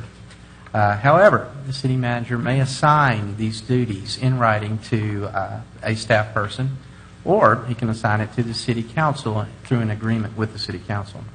For the processing of this special event permit, the Land Use Administrator duties were assigned to the Fire Chief. On April 7, 2017, Big Bang submitted an application for a special event permit for a sale of fireworks from June 25, 2017 through July 6, 2017 on property located at 320 Mitchell Hammock Road. City staff reviewed the application and the information provided. On May 25, 2017, the Fire Chief, acting as the Land Use Administrator, issued a denial development order relative to the application. The Fire Chief also suggested that Big Bang amend its special event application to amend it for just the sale of sparklers. They did amend that application, and the application was approved. That being said, the application for the fireworks could be deemed moot. But in fairness to the appellant, the City Attorney has recommended that the appeal be permitted to move forward based upon the essence of the denial development order. On June 9, 2017, the Big Bang did file an appeal pursuant to Section 2.6 of A of the Land Development Code. The basis of the appeal is that, or the basis of the denial of development order is that state statute doesn't permit the issuance of the special event permit. And that is all outlined within your staff memorandum as well as the denial of development order.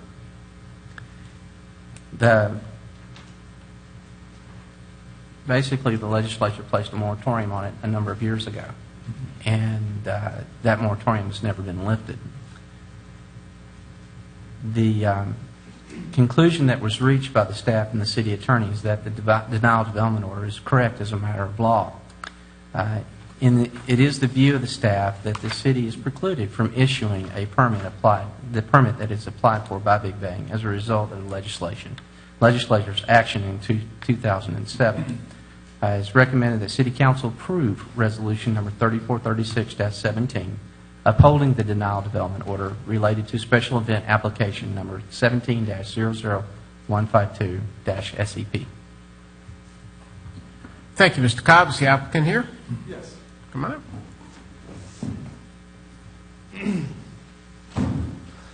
Hi, my name is Justin Driggers. I'm the owner of Big Bang Fireworks, 4210 Singer Street, Sebring, Florida, 33872. I have some Florida statutes and relevant case law that I'd like to provide you all, and I'll try to keep it. It's a lot, but I'll try to keep it very fast and flowing. Okay. As long as you're brief.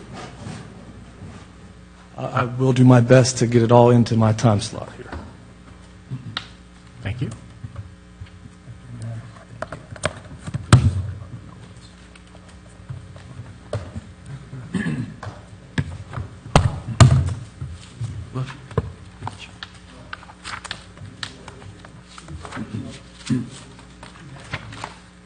Mr. Mayor, members of council, just for the record, an appeal is supposed to outline in detail the basis upon which the appeal is made, and Mr. Director's appeal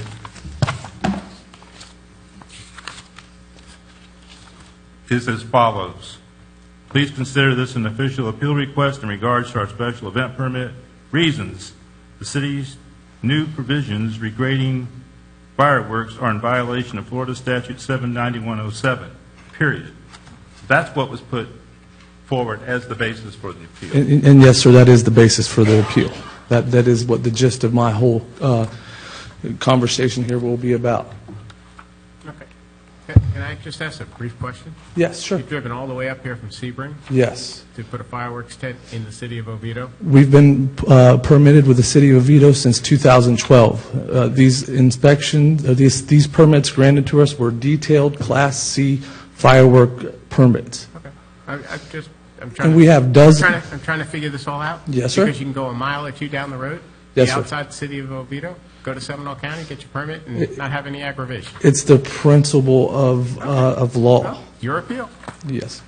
We have dozens of. Mr. Groot will keep you on point, though, Okay. And honestly, you got a lot of stuff in here. I hope you don't intend to read it. No, it's going to be very brief. I'm going to stay right to the point. We do business in dozens of municipalities throughout the state. Davie, Boynton Beach, Fort Lauderdale, Orange County, Eustis, Claremont, Lake County, Kissimmee, Osceola County. These are all counties. Anywhere else in Seminole? Yes, Castleberry. But these are all cities that have recognized our right to sell fireworks under Statute 791. And we've been down this road many times, and we've never hit a wall like this before, so that's why I'm here. Okay, so thank you for hearing our appeal regarding fireworks sales. There are two sections of state statute that allow fireworks sales, Statute 791.04 and Statute 791.07. Statute 791.4 starts with, "Nothing in this chapter shall be construed to prohibit," and goes on to list numerous types of fireworks sales. Please look at page 5, the State of Florida versus John Makita.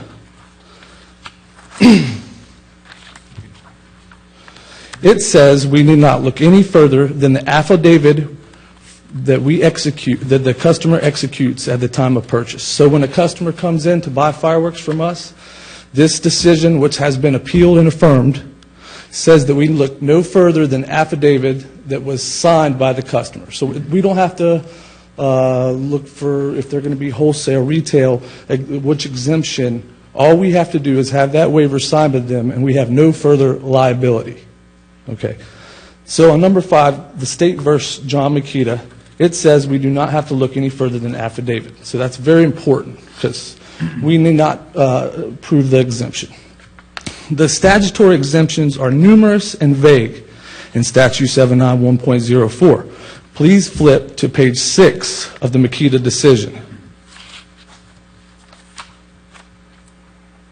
On page 6, you'll see legal sales include purchases by, number 1, wholesalers and distributors.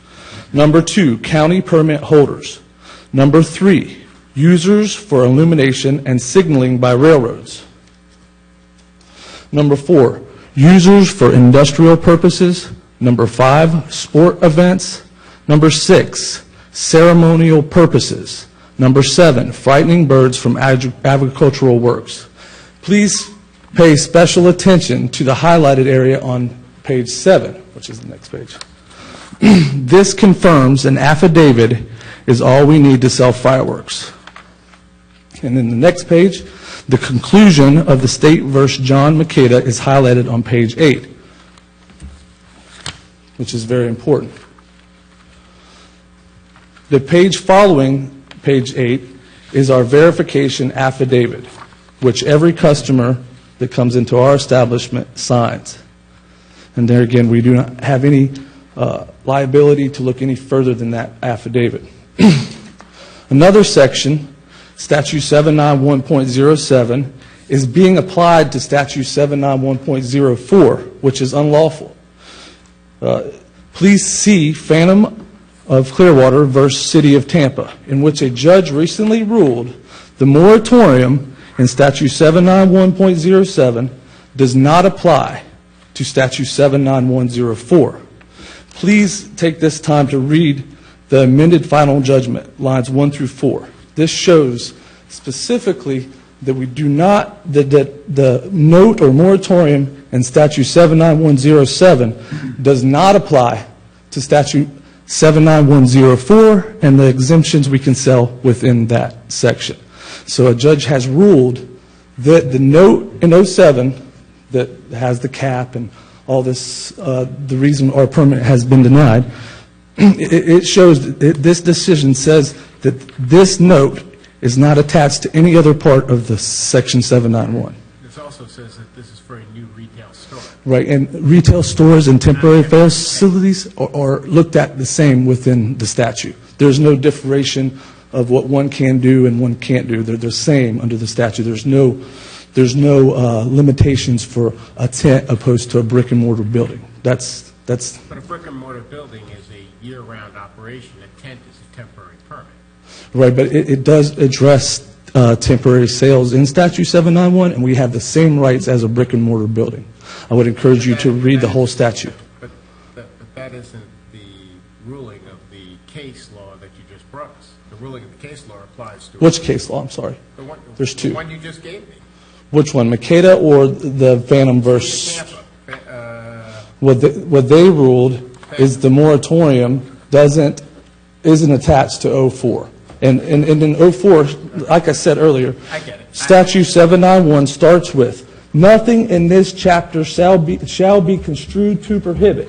So that means nothing else in the chapter can be construed to prohibit what our sales within 04.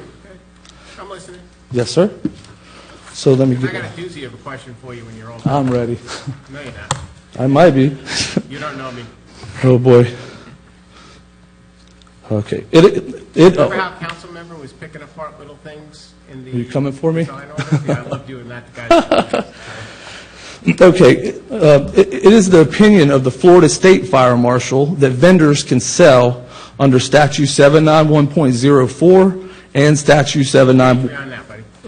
There's no page, but this is opinion. The opinion of the Florida State Fire Marshal is that a vendor can sell fireworks under Statute 791.04 and Statute 791.07. please, I beg for you to consult with them, because they have vast experience regarding this matter, and we consult with them often to help our case, not to hurt it. That they are there for us on 04 and 07. Regarding Statute 791.07, so not even talking about 04, we'll go back to the 07, and the reason we were denied is because the city says there was no permits in 06. Well, the city has issued at least 2 permit cards for events titled firework tent sale. So on the actual permit card in 06, which there was 2 of them that I can find, the event was titled on the permit card, firework tent sale. That was the description. And fireworks under Statute 791 is exactly what we're wanting to sell. It's the very definition.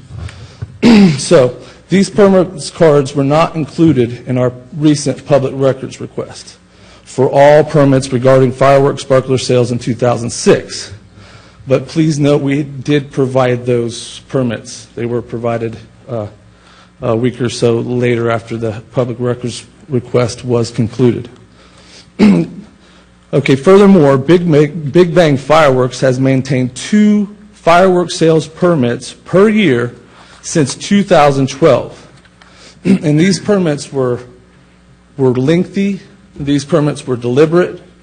They included a full firework inspection of our firework inventory, 1.G inspection, and we had to provide a detailed invoice for every firework we sold. So there wasn't, these permits weren't by accident. They were very, very deliberate. Are you talking about state-level permits? No, we're talking about local permits. State-level permits, the state of Florida does not issue firework permits. You can. Are you saying that you've had 2 tents in the city limits of Oviedo since 2012, every Yes, year? ma'am. Yes, ma'am.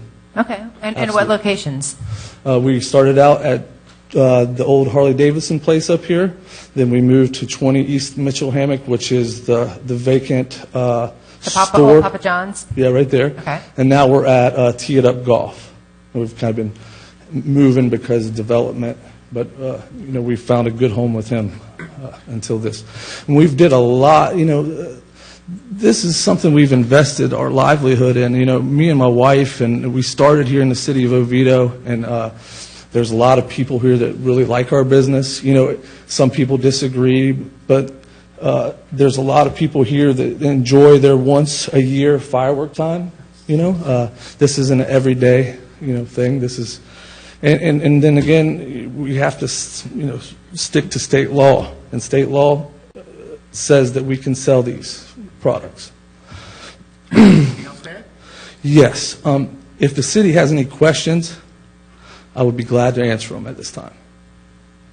Where in the state law does it say that we have to issue a temporary permit? That's the case. You don't have to, and most of the municipalities that I deal with doesn't issue a permit. But you cannot add provisions to your permit card that ban fireworks. It does say that you can't do that, and I can show you that if you'd like to see it. So there's nothing that says we have to. No, and I don't expect you to. In the spirit of compromise, I would love to just get a sparkler permit and sell fireworks like we do in dozens of municipalities. But when we get a permit card that specifically bans fireworks, that is unlawful. And that is not what the statute supports. You cannot do that. Okay. Anybody else have any questions for this gentleman before we deliberate? I've got one for city staff. All right. There seems to be just... Can I... You told me you were done. We could ask questions. We ask questions. Okay, just if anything else comes up later in additional subjects, I'd like to reserve the right to answer any questions. I have one question for you. Yes, so sir. The stuff that you sell, the sparkler stuff, we've all seen that, but do you sell anything in your tents that go up in the air? Yes, we do. And all of this stuff, this isn't like cherry bomb or some unregulated fireworks. These are all consumer fireworks regulated by Customs and ATF. We submit fireworks all throughout the year from our warehouse for testing. And this isn't illegal fireworks. This is a regulated So fireworks. are you saying that it is legal to shoot rockets up in the air in No, the sir. residential district? No, sir. Do you sell those products? We do sell them, those products. So why would you sell a product that's not legal to? This decision says that, yes, sir, I understand totally. But this decision with the legislator says that we have to look no further, we have no further liability than that waiver on what the customer does with it. After, whatever they do with it after that is not on us. And that's what this extensive case law is about. Micah. You do understand what the deputy mayor is driving at, though, because here's what happens. You come into our city, you pitch your tent, you make your profit, and then all night long our fire and police department is dealing with the end result of your illegal fireworks. Yes, sir, but with all due respect, it is the 4th of July, and fireworks do make the 4th of July. And it's only one time a year, and, cities all through Florida put up with the one day that people have to do that, Doesn't mean we have to. Absolutely, I understand. If we have any other questions, we'll call you back. Okay, thank you. At this time, I would respectfully ask the city to grant us a special event permit without provisions banning fireworks. Thank you again. All right, let's see where we're at here. This is always a fun way to end the night. Public comments. Is there anybody in the audience who'd like to address council at this time? Hearing and seeing none, I'm going to close the public comment and look to a motion of council before we go into discussion. Mr. Mayor, I move we approve Resolution 3436-17. Motion second? Second. Motion second. Council member, you have the floor. This is a question for city staff. Is it accurate that these permits were issued? I'm trying to understand what's in the memo versus what the applicant has stated and what my recollection of where tents were is. I do remember seeing tents there, but it sounds like, unless I'm just remembering this incorrectly, that no permits were issued. Maybe it was no permits that involved anything but sparklers. Is that perhaps what was stated in the memo? I'm going to let Chief White. Okay. Chief White's done an extensive work. I want to be fair to the applicant's request here, but I'm trying to figure out what the facts are. All right, our search, and certainly we did comply with the records request. The building department is the primary holder of those records. There was some disposal that was done in accordance with the Florida statute and the record-keeping law. So there were not electronic records for that 2000 to roughly 2010 period. Subsequent to that record search, we went back and did an exhaustive search manually of archived records in the fire department, inspection records, and our findings, which we transmitted not only to this applicant but the one that follows, where we issued permits for sparklers from the years 2000 to 2010. Don't be misled by a title of a business name that includes the name fireworks as part of their title. They are licensed to sell sparklers as well as fireworks.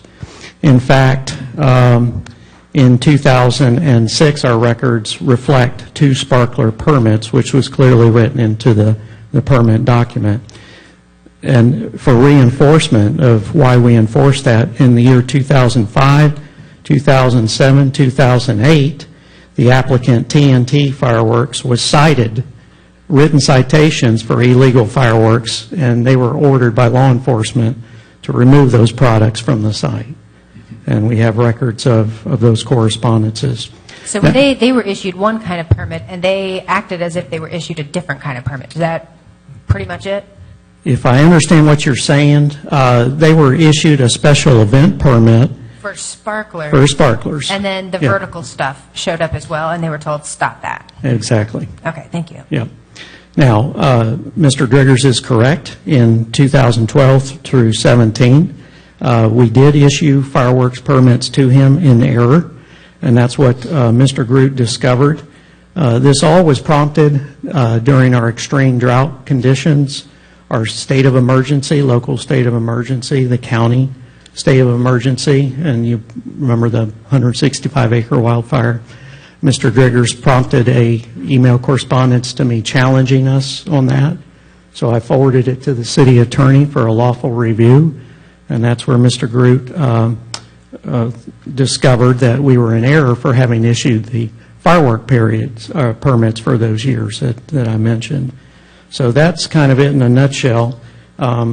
We did encourage both applicants to resubmit their applications for the lawful sale of sparklers.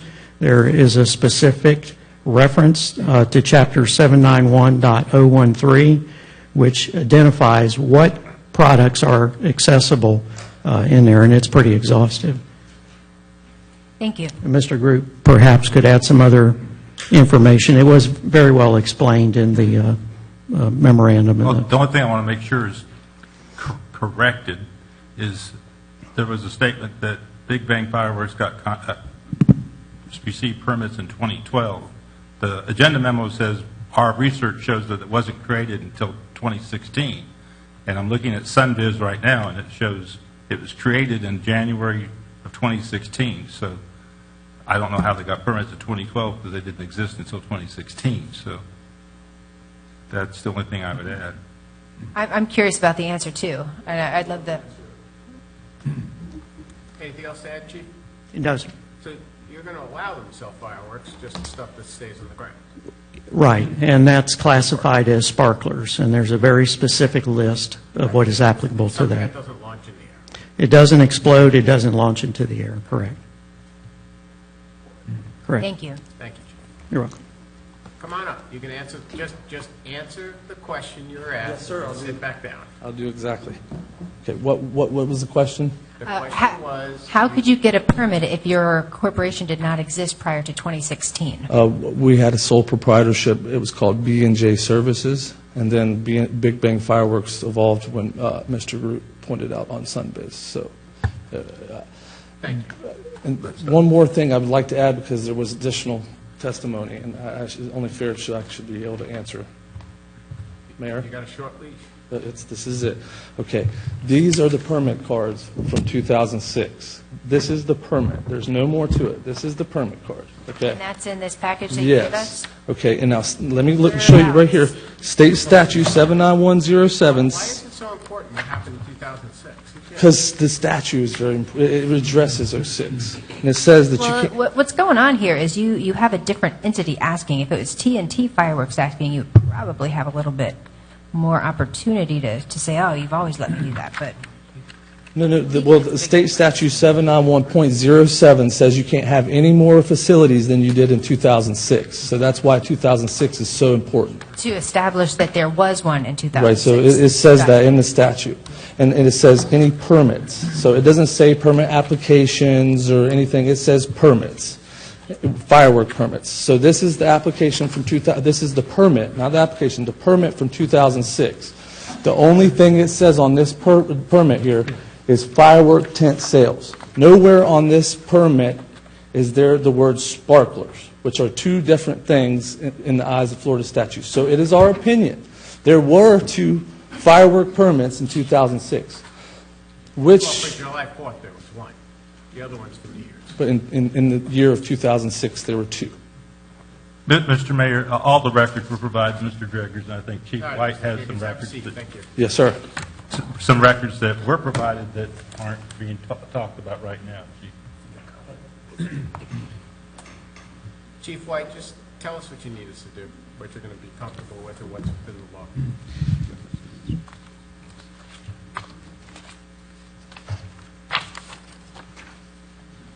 This is a building permit application, and you can see where it's highlighted. It says for sparklers.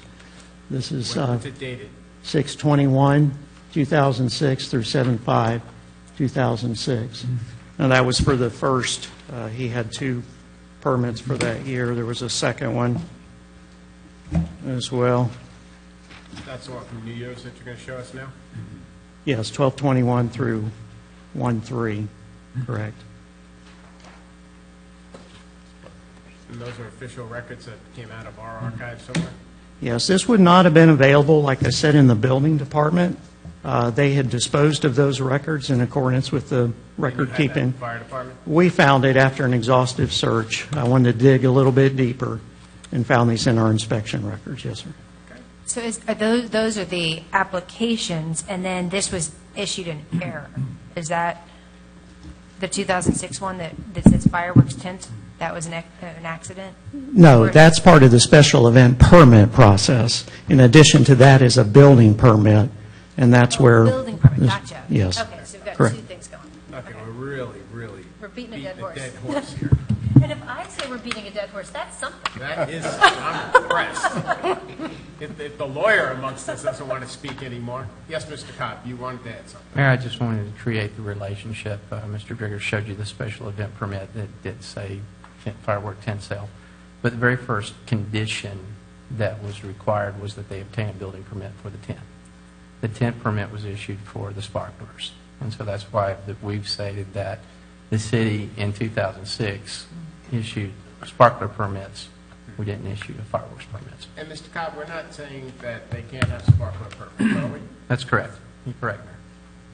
Anything else from council?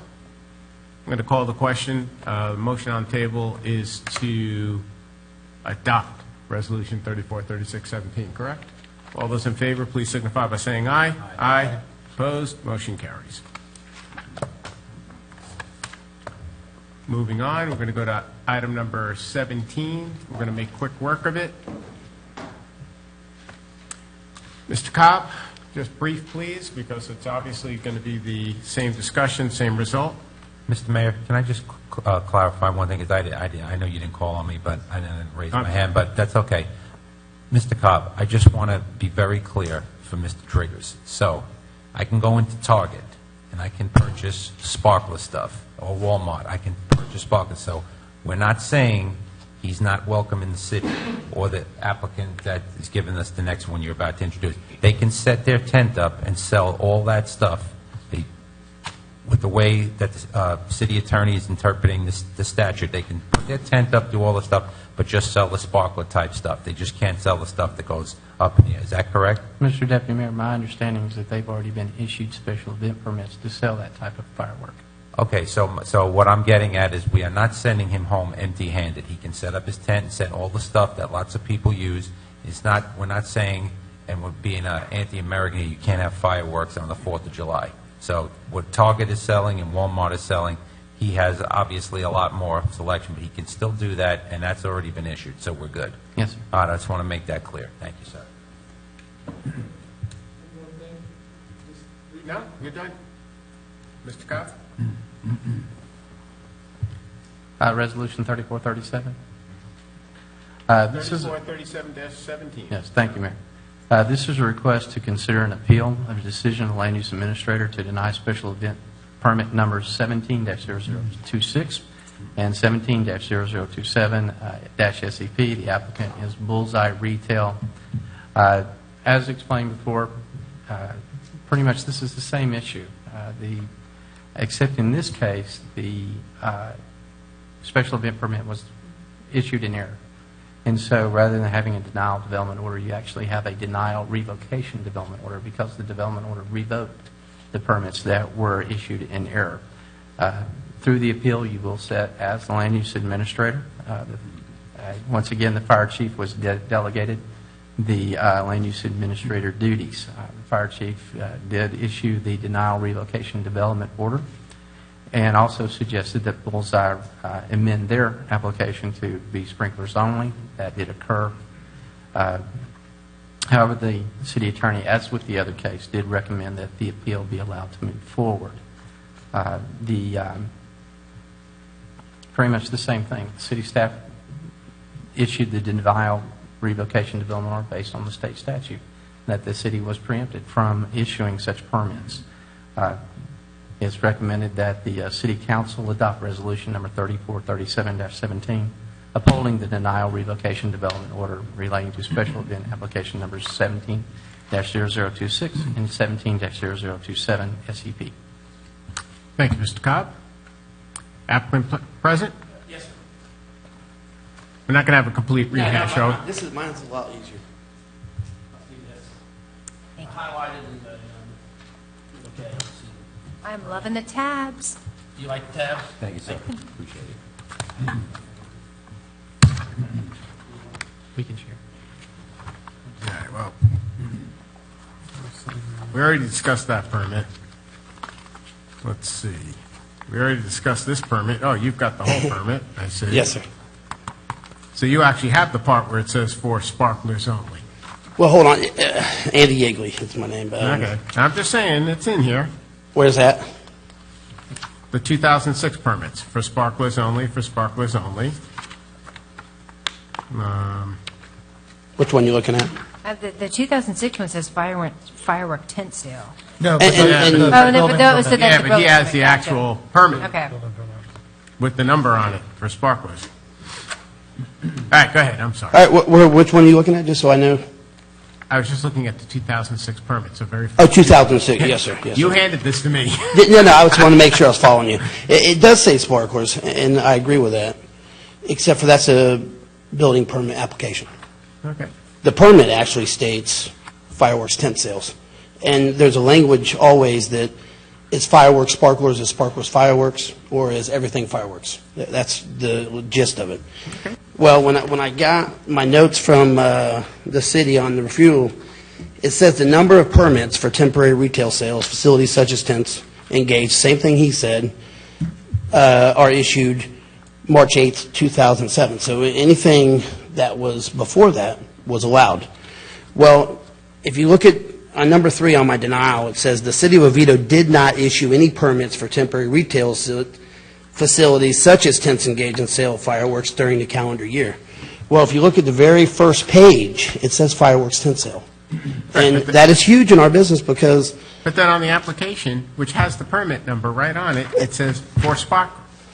And I have an application in March that I submitted, and they had me amend it. So the application isn't official. The official document from the city of Oviedo is the special events permit, which says fireworks tent sale. You have your, I see it right here, your special event permit, March I agree. 16th.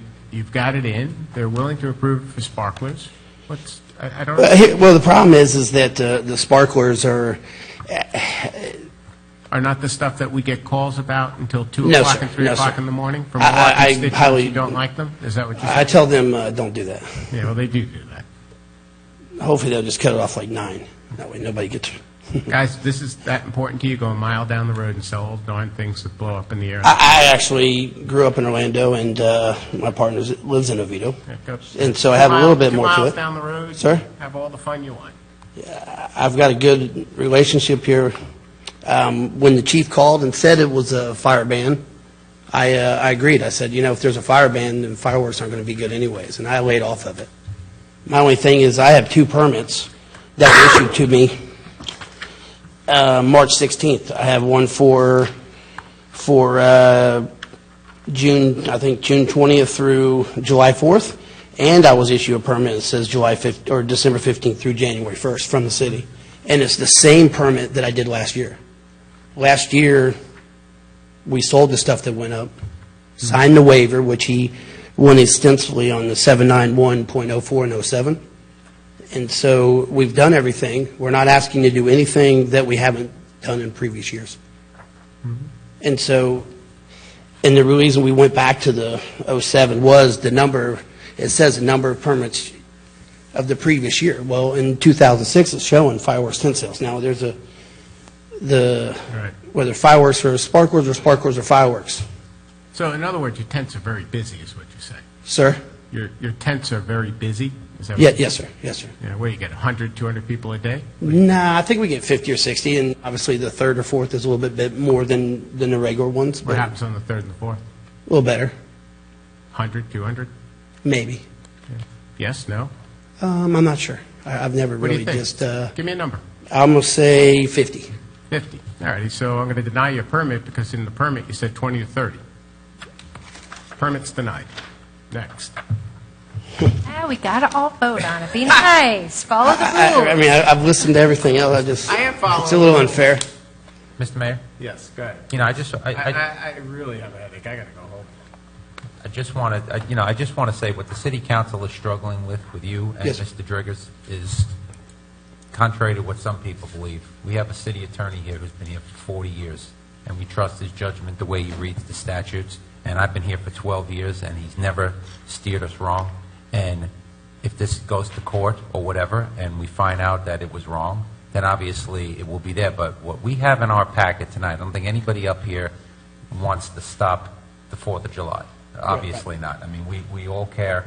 And when I saw your two applications and I read it, I said, this is tough for you guys. I put myself in your shoes. But from our shoes, I don't want you both to walk out of here and say, well, those SOBs denied our permit. We're doing it because we have a very competent legal team that is telling us this does not comply with the state statute. Now, you guys have presented stuff that can refute that, but this is not a court of law. So we have to take what we get and what we can trust. And not that you guys are not great businessmen, I'm sure you are, but that's what it tells us here, that we cannot do this. Now, the sparkler stuff, I know the stuff that goes up in the air is the moneymaker. We get it. Right.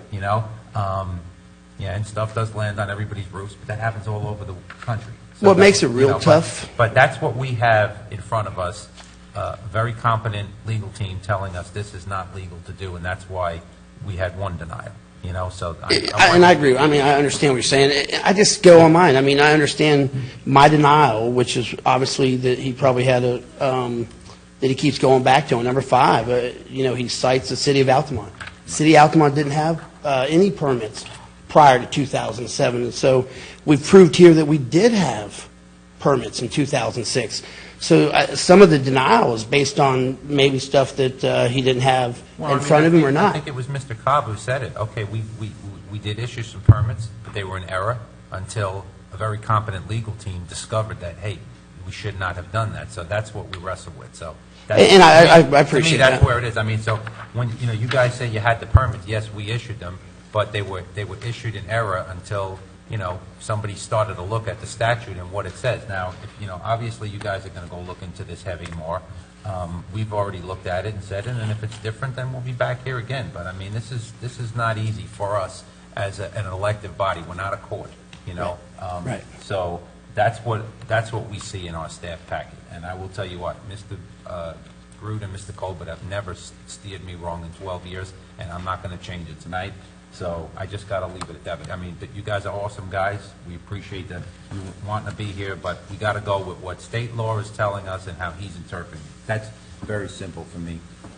Well, and I guess that if we're going to go with state law, then we refer back to 791.04 and 07, which gives you the right to sell. So if we're going to go state law, we can't just look at part of the statute and say, okay, we're going to agree with that, but we're going to miss everything else. And if you look at it, it strongly is in our favor.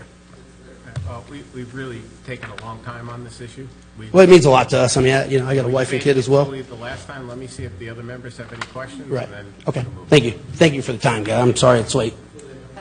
Mr. Mayor, I don't have a question, but I just have a request for staff. Let's make sure that we're very precise in our language, because I think in these permits it says fireworks sales at these different locations.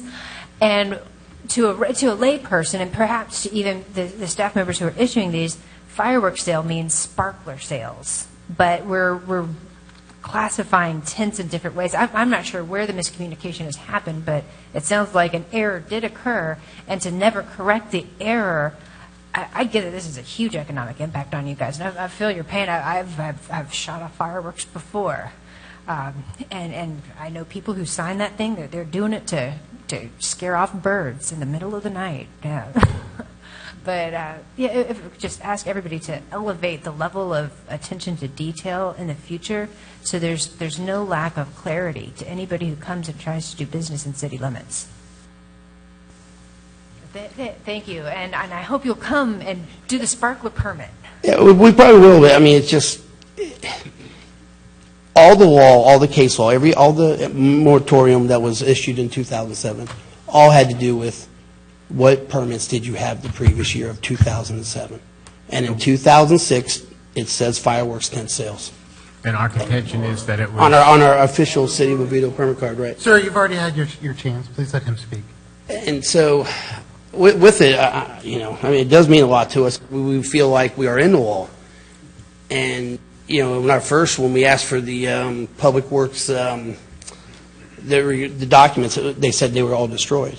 And then 10 days later, we got an email showing these two that I printed out for you. So so some of this was done prior, probably they even saw some of that. I don't know, maybe you saw that or didn't know that. I'm not real sure, but it states June 1st, 2006, fireworks tent sales. And they showed you the application where it says fireworks sparkler. You have it in your package. You gave it to us. No, and I wanted to because that's what they sent to us. I'm not trying to hide anything. I have my application, and I've had to change it. Excuse me for 1 second. Yes, sir. Mr. Groot, can I ask you a quick question? I'm just trying to cover all the bases here. So even if this body tonight was inclined to say, okay, we were going to let them do this for another year till we kind of figured it out, it's your opinion, from what I'm reading here, that we would be violating state statutes, correct? The Florida legislature said that you cannot issue any more permits than you issued in 2006. You issued none in 2006. Okay, so None. One over none is one too many. There's two here, and the only thing I will say is that when we, Sir, oh, I'm keep sorry. saying there's two. There's two permits for firework tents. The application with the permit number on it says sparklers. Are you disputing that? That's not for dispute, is it? I'm actually disputing it because if you look at it, it was highlighted, and yes, because I have an application that I had to go back and change, and then they issued me a permit. So my application's what I and put the permit down. said what? Firework tent sale? Because your application says sparkler sale. Last year, it said fireworks. It didn't say sparklers. Well, that was last year. Well, I'm just saying that I can only go back with what the city has issued me. All right. We really got to wrap this up. I have leave. This is the last thing, and for us to turn this permit, Sharon, that we had to submit our stuff to her. We have to give her a detailed billing what you're going to sell. Mm-hmm. She makes you do that in March, which when you order today, it's not the same product that my manufacturer would have in March. So I already had to buy this stuff because that's what she asked. And we did this last year. This is the same stuff. I have a permit in 2015 that I worked. I submitted an application of December, and they said that the city issues 3 permits a year. Well, we were only given 2 permits. Where did that number come from? So, we have done everything that they've asked. You do see the position we're all in. I totally. We are all. Yes, and that's sir. what I Yes, just sir. asked Mr. Groot on the record. If we were to, and I was trying to. Excuse me, Mr. Driggers, could you just let him have his time? We let you have your time. Thank you. If he would have told us there was a way, this council through the years has always been very accommodating. We try to work things out. We try to send everybody out of here winners. Okay? But when he tells me that I'm going to violate state statute by approving this for you, I'm not going to do it. And I wouldn't want you. If we violated state statute, I wouldn't want you to. And honestly, everything you guys presented, yeah, it looks like maybe there's some stuff there, but I'm not going to go against my own attorney. I'm just not. And really, we spent way too much time on we got to this. call the question. But, you contradicted yourself.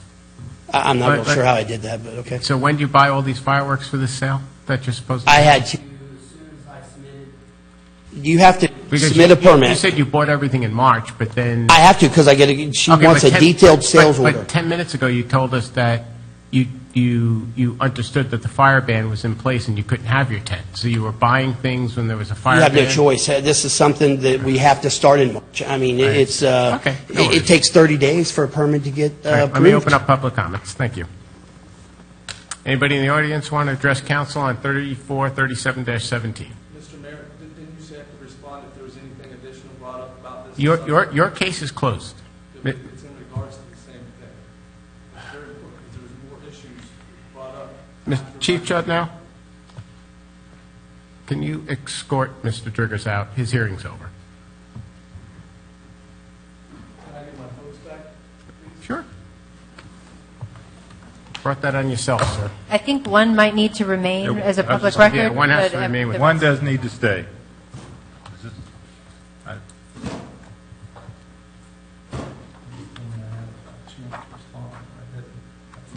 One has to stay public record. I think so. I think we have one. He's got one.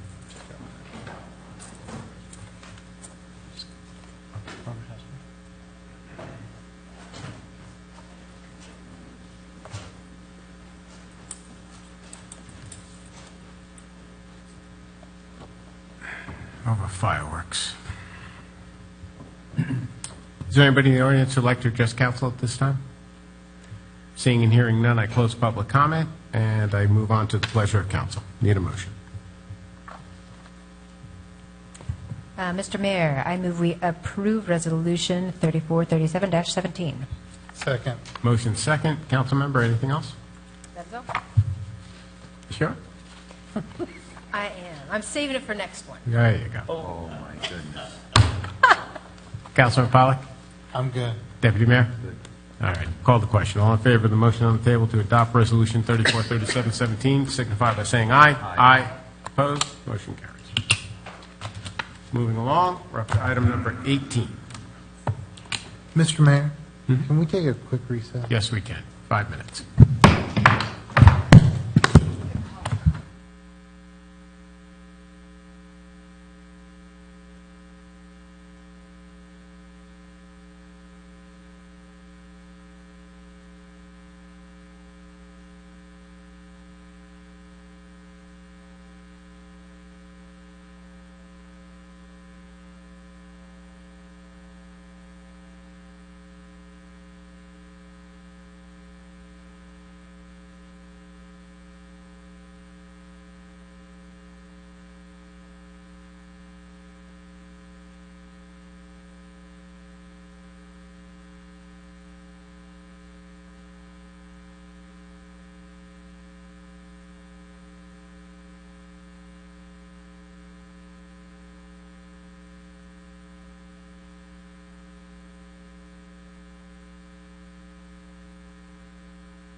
On? Yes, it is. Approximately 9:15. We're up to the last item on the agenda. It is Resolution 3438-17, Twin Rivers Golf Course Promissory Notes. Mr. Cobb. Thank you, Mayor. This is a request for the City Council to approve 2 promissory notes for the Twin Rivers Golf Course. If you remember back on March 27th at your work session, Mr. Dunleavy presented proposed operations and maintenance budgets for 3 fiscal years. He also presented a capital needs for the golf course. Some of those needs were expressed to be needed within 1 year. At your April 3rd meeting, you adopted Resolution 3390-17 approving budget amendments that were included in the establishment of the golf course fund and a transfer of the funds from the stormwater fund to the golf course fund. In order to provide funding for the capital improvements, the 2 promissory notes are proposed. One is from the Water and Sewer Enterprise Fund to the Golf Course Fund in the amount of $600,000. This is for the irrigation and maintenance repairs. The second promissory note is between the Stormwater Enterprise Fund and the Golf Course Fund in the amount of $500,000 for all other items. It's recommended the City Council adopt resolution number 3438-17. Thank you, Mr. Cobb. At this time, I have no written requests to speak. Is there anybody in the audience who would like to address council on 3438-17? Seeing and hearing none, I will close the public comment and move on to the pleasure of council. Mr. Mayor? Yes. I move we approve Resolution 3438-17. Oh, I thought I heard something wrong. All righty. You have a motion and a second. Council member, you have the floor. I really want to get behind this, but I also want us to be consistent in the actions we're taking.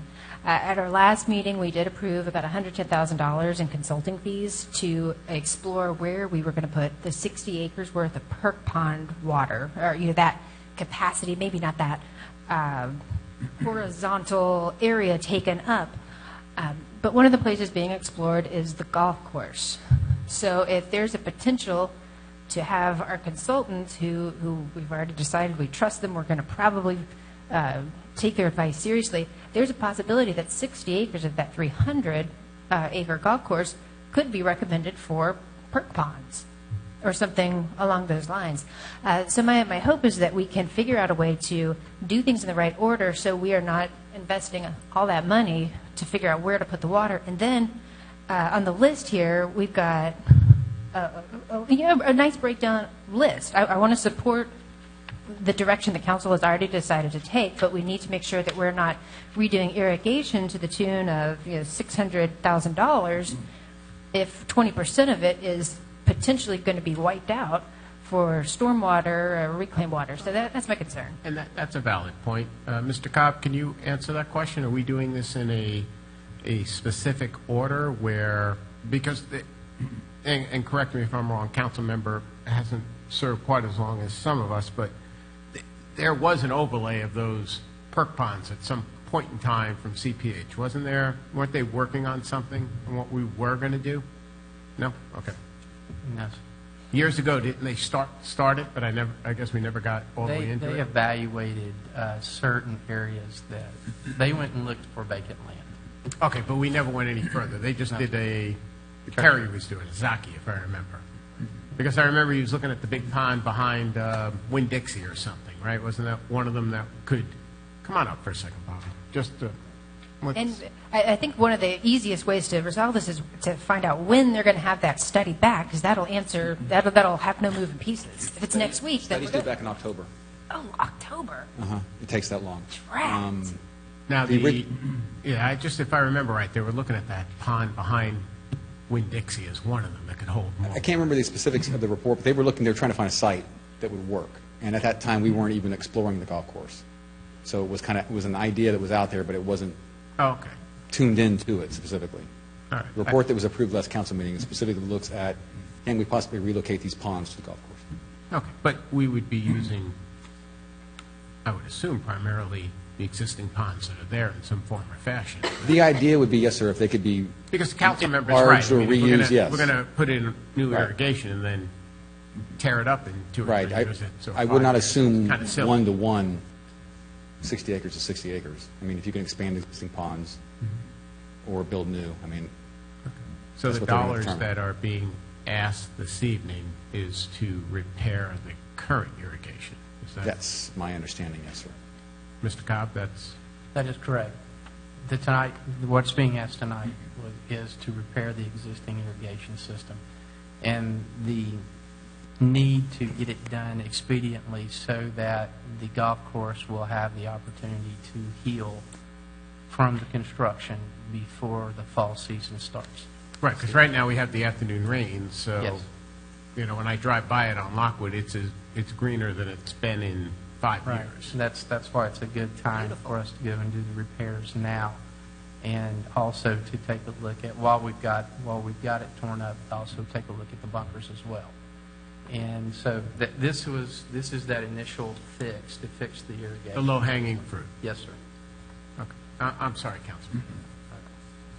Well, if we can get the information back by October, all of it, what can we get back by the next meeting? I'm inclined to recommend we maybe continue this till we can at least get partial information and say, well, we're not going to be even considering wiping out 60 acres, so it's fairly safe to say that the $600,000 requested for irrigation replacement, those pipes will get to stay. But my understanding was it needed completely new irrigation. So we're really just, and if it really is a repair, I'm just baffled at $600,000.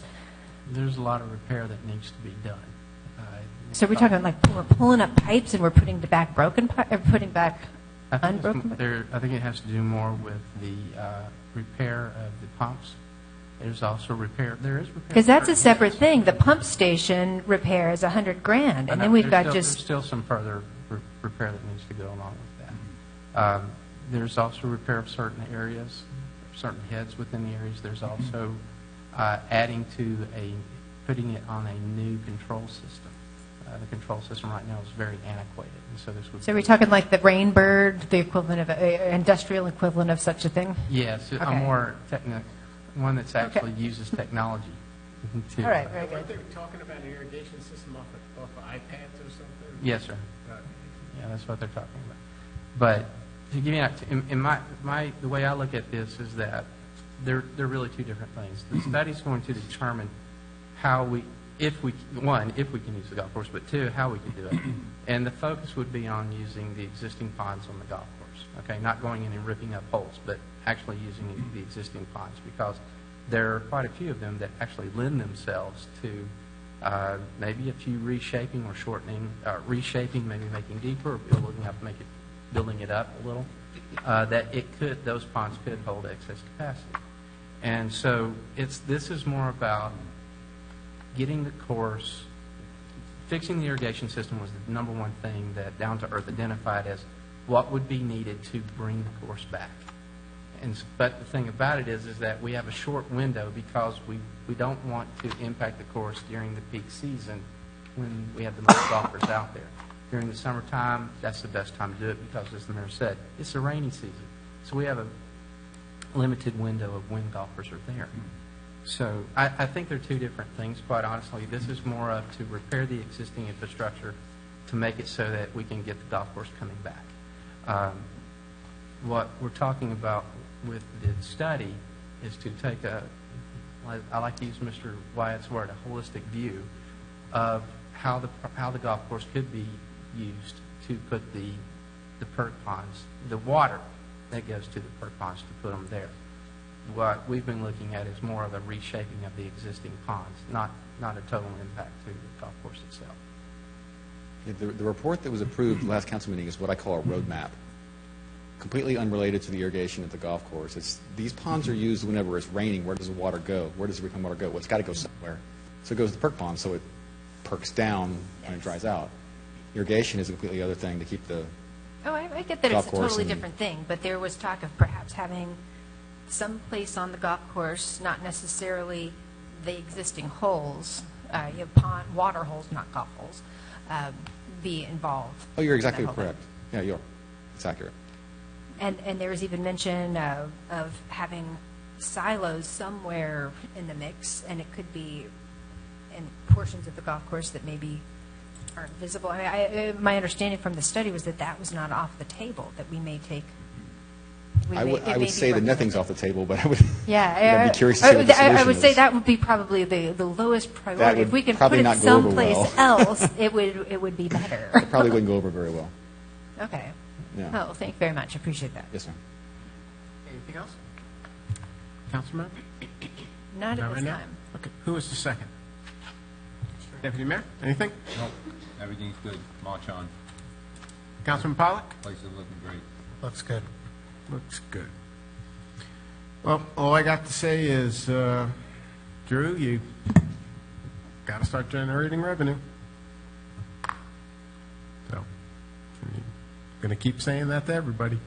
If we want it to work, we're going to try to make it work. We're making commitments to make it work. We're getting creative in how we do it, but if it doesn't work, then we got to have another conversation. So let's keep at it. Anything else? Mr. I'm Mayor. confident it is going to work. I'm just like to remind everybody that we've got to get out there. People got to support it. People have to use it. The improvements are coming. I know October, November or something, they were planning on a big open house to show everybody. So we've got to just continue that forward momentum. I'm sorry, Council Member. I've got a question for, I'm not sure who, maybe Mr. Bulwer. You seem to be the guy following all this. What would happen if we did not do the $600,000 of irrigation repair, which is different from the pump station? Like, what is going, I'd like to understand what's wrong with it. Because it's raining every day, so it seems like we can get pretty close to October and have no negative impact on the recovery if it continues raining every day. Mr. Mayor, what happens if it stops raining? I mean, it'll cost more in the fertilizer and the sod and everything else than it would to just do the repairs now and move on. Because all of a sudden we've got a great start going, and it'll come to a dead stop if that rain stops and we don't have the necessary irrigation. Yeah, that's it only takes golf course. it only takes a few days for that grass to dry up, and you've got issues. It needs to be done. If we're going down this road, we need to put the necessary effort into it. Mr. Mayor, I think I'd like to withdraw my motion and make a new one with an amendment. I guess I need to look to legal counsel. I've never done something along these lines before. I think you can withdraw your motion. Okay, and then But I'm going to ask for a new motion from anybody. Mr. Mayor? Deputy Mayor? Councilwoman, are you withdrawing? Is that official? You're Well, withdrawing your motion? Can I make a motion though? No, you can I only... can't make a motion before you. She made... Lonnie? Well, if the motion's withdrawn, the seconder withdraws, then the mayor, it's up to the mayor to recognize somebody to make a motion. All right, motioner withdrew, seconder agreed. Who would like to make a motion? Mr. Mayor? Deputy Mayor. I'd like to make a motion to adopt Resolution 343817 as it is written. Second. Motion second. Any further discussion? Would you like to try to add an amendment now? Okay, That we can I would love to amend this to fund it 75% now and 25% after we have the results of this study, and to try to prioritize to make sure that we are doing this in a wise way so that we're not potentially doing something in a place where we're going to need to move something. Because there's like $50,000 in here for a detail crew and landscaping of immediate needs to create a buzz, but this doesn't include anything at the clubhouse, and I just can't imagine how we could spend $50,000. Is this for like edging along the cart paths? I don't know.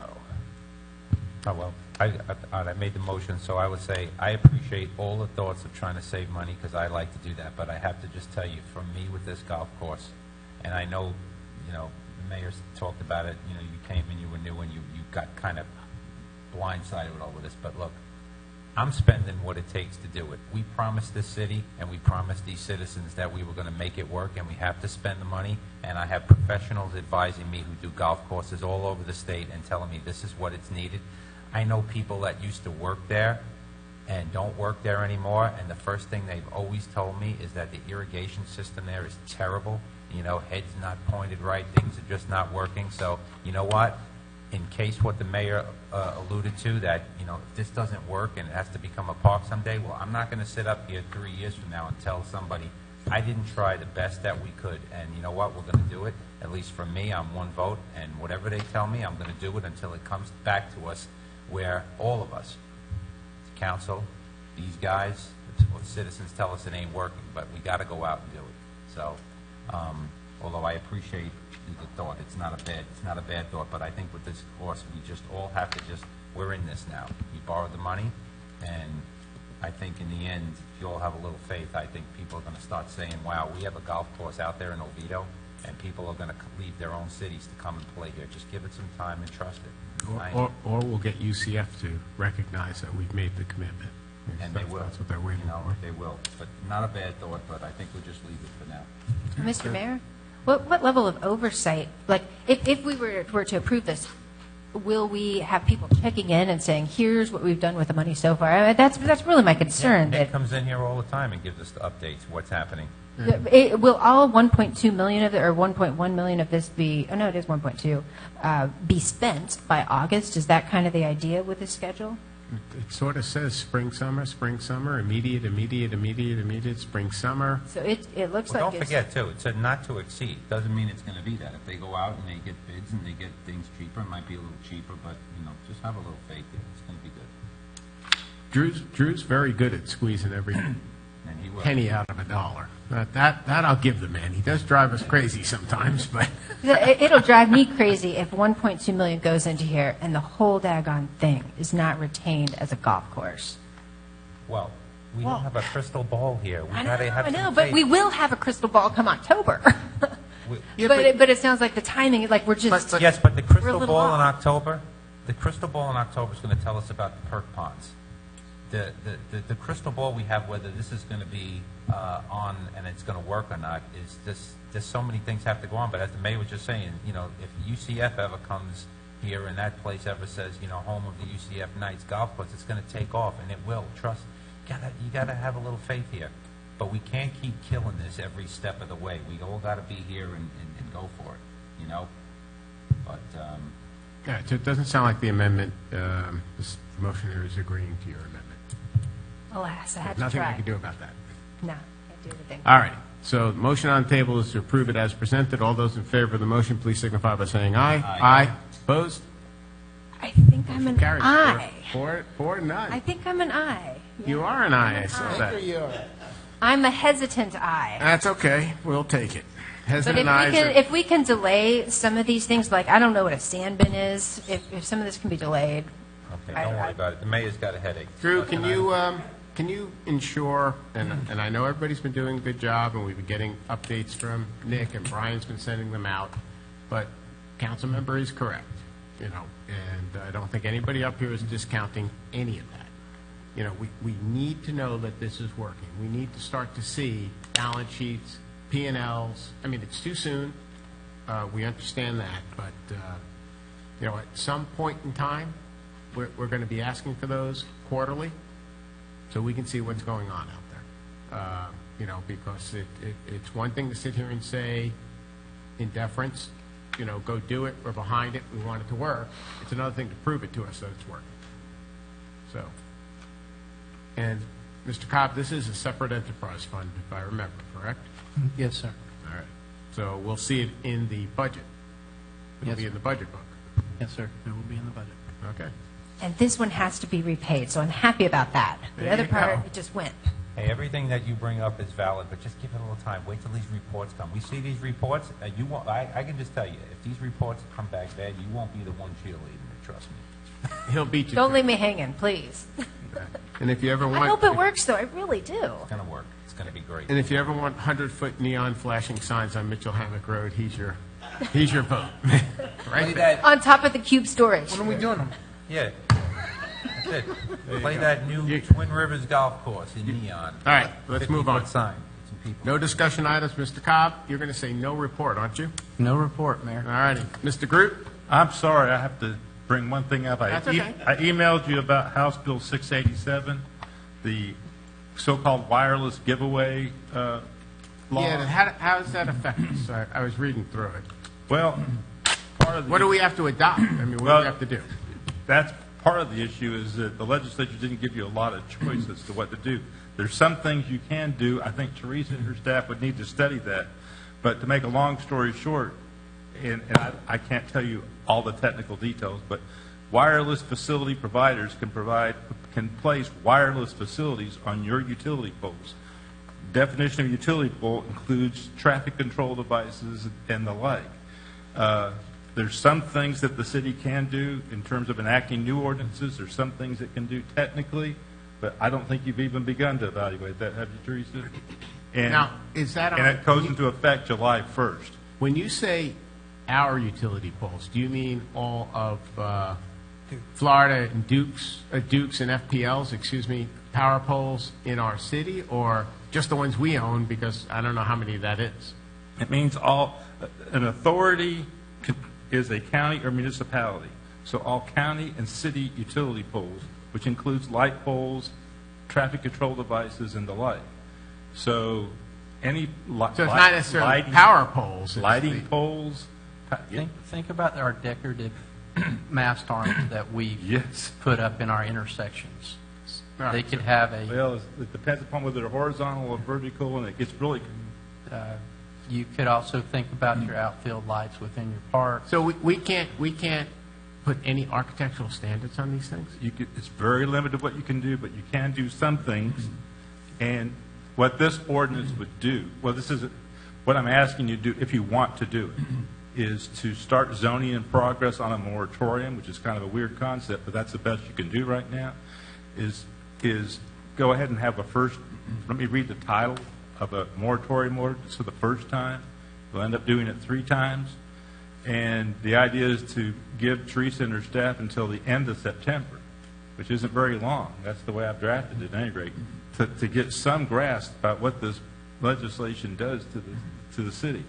Maybe it's not much, maybe it is much, but it gives city staff some... You can make them aesthetically pleasing in some form or fashion. I mean, well, it is what it is. It's there's rules that the legislature's put in here about aesthetics that you can't... Mr. Gruden, council members, if I could pass around an email that just pinged in. Karen Dom from our Arts Committee just sent around mosaic utility things, so I'll pass my iPad down.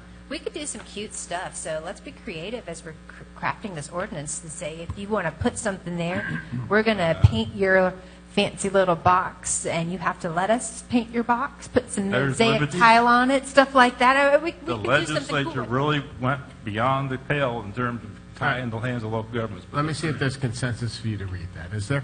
Yes. Okay. Okay. That sounded like 2 enthusiastic yeses and a couple of tired yeses, so go ahead. All right. And once again, will be the first of 3 readings. The idea is to start zoning in progress. And the ordinance title would be an ordinance of the City of Oviedo, Florida, establishing and imposing a temporary moratorium within the City of Oviedo on the effects of Committee Substitute for House Bill 687, passed by the Florida legislature during the recently ended 2017 legislative session, prohibiting any and all approvals during the moratorium period for any right-of-way located within the City of Oviedo in order to allow an opportunity for the city to develop an ordinance as appropriate relating to the impacts of the legislation, providing for legislative and administrative findings, providing for geographic area encompassed by the moratorium, providing for implementing administrative actions, providing for a savings provision, providing for non-codification as well as the correction of scrivener's errors, providing for conflicts, providing for severability, and providing for an effective date. And you really need not take any action unless you would, well, yes, you would. It'd be nice if you recognize that zoning was in progress for this moratorium ordinance. Do you need any motion or anything from us? That zoning be deemed in progress as to this moratorium ordinance. That would be the motion. So moved. Second. Motion second. Any further discussion? Hearing none, call the vote. All in favor of the motion, please signify by saying aye. Aye. Opposed? Motion carries. Thank you. Anything else, Mr. Groot? No, sir. Thank you. Deputy Mayor? No, sir. Council member? The Ion cleanup was phenomenal. I got to pick up trash with friends. Love for all you guys to come back out next time it happens. It's going to be, I think it's a biannual thing. Am I remembering correctly, Chief? There was even a guy, they were giving out bike helmets. One of the kids there, he got his helmet, and he was really excited about the helmet, but then we found out he did not have a bike. So within a few minutes, the police officers and sheriff's department had figured out how to get this kid a bike. He was ecstatic. So thank you very much to all our law enforcement for supporting that. I was really encouraged being a near neighbor, and I think everybody in the neighborhood was too.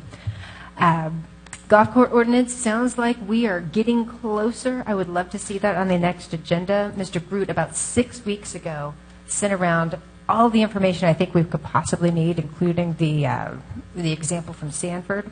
So we just need really a study from the police side if there's consensus on the golf cart ordinance. I know I bring it up every time, but we need to start making progress because we own a golf course and the golf carts go in the road. So we need to go ahead and resolve that, I feel like.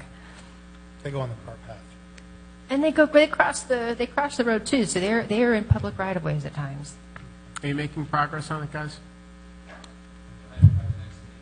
Thank you. Mr. Groot sent out the note about touring the Edgewater medical marijuana facility. Is anybody else interested in participating in that? Nobody at all. I actually sent out, I sent him back a response. If it was in the evening time, I would be interested in it. And the lady who's in charge of that's supposed to get back with me midweek about some dates and times, but so far it's Mayor Triplett, you two, and a council member from Daytona Beach Shores. Okay, I'm glad it's in a whole group because I don't want to be the only one going. It is a very touchy subject, but with such a high percentage pass rate, it's something that we can't just act like it doesn't exist. And at the county commission meeting that just happened, there was mention from the dais that they were going to reach out to the cities, if I'm recalling correctly, to find out what may have already happened. They seem to think that there may be an opportunity for the county to determine whether it's going to be a complete ban or regulated as pharmacy. So I don't know if we need to wait on that level to happen or if we should be proactive in reaching out to them with some sort of consensus of what we're all thinking of doing. Is that something we could perhaps bring up as a discussion item at the next meeting? Or do it now, either way? Mr. Mayor, that may happen. I forgot what day it was last week. I called the county attorney when we were having a meeting last Wednesday, and he was going to address that issue with the county commission, but he wasn't sure which way they were going to go, but he understood that a ban was possible countywide. What's the time frame on that? Isn't that in July? We have to have something in place? But you have a moratorium in effect right now. Okay, so the moratoriums. Okay. Yes, sir. So you're covered for a while, but ultimately the ban or not the ban choice is going to be there. Right, because that's the only choice we have now. Yes, sir. Because if we don't, then you can't limit. You can't limit. Can you? You can limit, but you limit it like a pharmacy, which is a very different thing from a liquor store, which is kind of the thing I was talking to you guys about from the get-go. The legislation says first of all, it sets some of it sets the police power issues that the chief was working on. Right, but they have to follow the same zoning as a pharmacy. And then you have to zone it like a pharmacy, and then it sets forth separation requirements, which isn't much, because it's just 500 feet from schools. Yeah, so leave it to the state. My vote is let's wait and see what the county does. Well, if those are our only two options, my vote's to ban it. I think it would be wise to give county commission. Wait till the county. Let's see what the county Do top down, because it sounded like they were going to ask us if we had any thoughts, because I know Longwood already has approved one of these Wait to things. see what the sheriff, See what the county, county- and everybody Okay. says. Just so you'll know, a lot of jurisdictions that have acted early, if you want to call it early, they're going to have to regroup because they're preempted by state law, and now some of the zoning that they put in place, the separation requirements, the Yeah, police because Longwood limited it to like 2 in the city or something, and now that doesn't exist anymore. That's right, exactly. Possibly. And then if the county turns around and bans it, and you're the only city that doesn't, that's where they're all going. That's exactly right, too. Oh, what a mess. All right, I say we just be patient. Let's see what happens. Mayor, we'll coordinate with the county. Yeah, because, here's the issue. 75% are for it until it's out in front of their school, or out in front of their neighborhood, or out in front of their subdivision. That's the struggle, and then, we get blamed for being the obstructionist, and it's just a mess, because there isn't any one of us up here who wouldn't want to have, well, I'll speak for myself, but I think we all think the same way. Medical marijuana available to those patients who need it.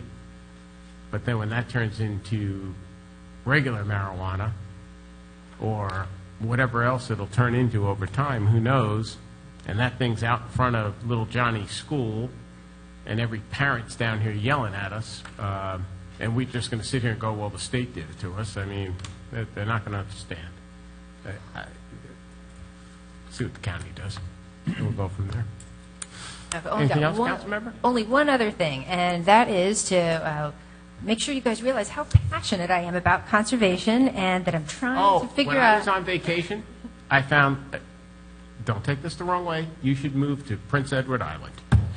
It's on my bucket list to visit. If you visit it, you might not come home. Oh, It I is hope- everything you want it to be. Bike riding everywhere. Everywhere. No development. They recycle everything.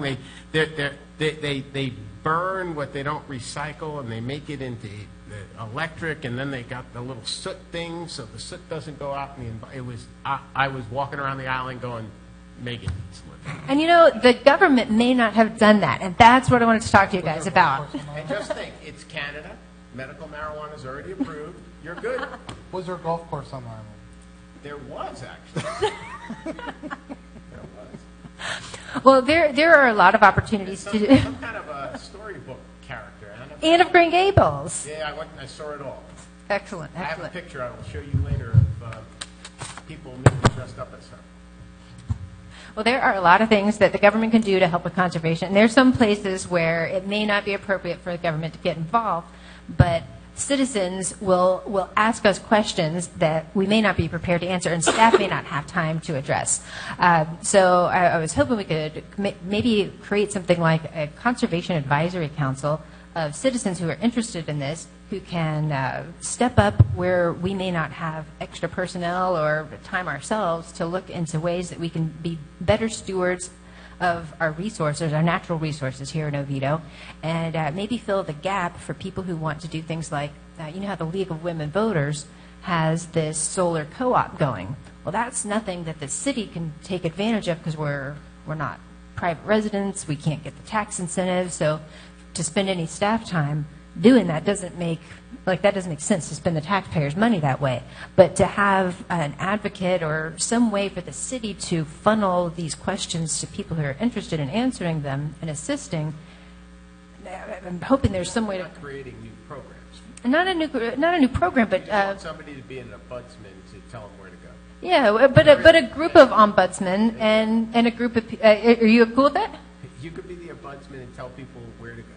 Well, could we create a place on the city's website and a group of people that our whole council agrees on, that we're going to listen to their advice if they have reasonable suggestions? Like one example is Bill Lowe. He is a big-time golfer, and he has all these great ideas that I don't know what he's talking about because I don't golf. But he said, well, you know, we could do this to wash them and that, and I would love a way to get citizens involved in these different aspects so staff isn't spending any time, and maybe they can come up with some good ideas, package them nicely, and we could do some good things for us economically and for the environment in a little bit more formal way than me just forwarding messages I get to the people I think they need to go Has to. it been working? Not as well as it could, because we need a central place for people to look. If they go to the city's website is in the process of being revamped. If we create a little thing that says, you know, the Conservation Advisory Council, then people in the community will know, well, I don't have to necessarily get to a council person. If I'm really into solar, I talk to Susie. If I'm really into recycling, I talk to Tom. And then we can have more people out there brainstorming and figuring out how do we implement these things, because conservation it's not just us creating programs, it is creating societal change over time with really enthusiastic people who can maintain that enthusiasm for a long time. But conservation also needs the infrastructure in place and the market to buy the recyclables. Well, exactly. So if we... That's the problem we have right now. You do realize that on our recyclables right now, Republic's making nothing. I do. Break even, and I hear glass is probably going to drop out of the mix soon. Because there's no secondary market for glass. All the big MRF stations they built are struggling. But if we can get some more eyes on this and more ideas, I think it would be helpful to just include the public and helping everybody understand why there are so many challenges doing some of the environmental things that I think we all would love to idealistically see. All right, well, I'm not ready to make a decision on that one tonight. Anybody else? Maybe a discussion item for later? Well, yeah, save it for later. Okay. Anything else? Can we do next meeting for discussion item? No. Oh, 2 meetings out? Just give us Listen, I love the wheels of government to go fast, but you're like in warp speed. You are. Well, ideas, it doesn't hurt anything to And start listen, batting around and ideas. just real quickly, the only thing, I was not getting upset before. I'm just saying, if you find the time, and you can ask Mr. Cobb, my calls are very short, but they're multiple ones. I get the agenda. If it's Wednesday, Thursday, I read it. I usually read it twice. And when I read it the second time, if you notice, I have the least amount of questions up here, although he's starting to beat me now. Because when you read that over and over, you don't have too many questions. But the only reason I was getting with you before, we can't change the policy from up here. So if you want to change it, of course, that's what we have. Just call them during the day. Brian, how many times I call you on Sunday? Hey, I'm sorry, I just got this 5-minute thing. Or I'll call them on Friday. Whatever. We got to do that because we can't. Well, I have mentioned that before, and for a while they were coming on Wednesday. Wednesday I can handle.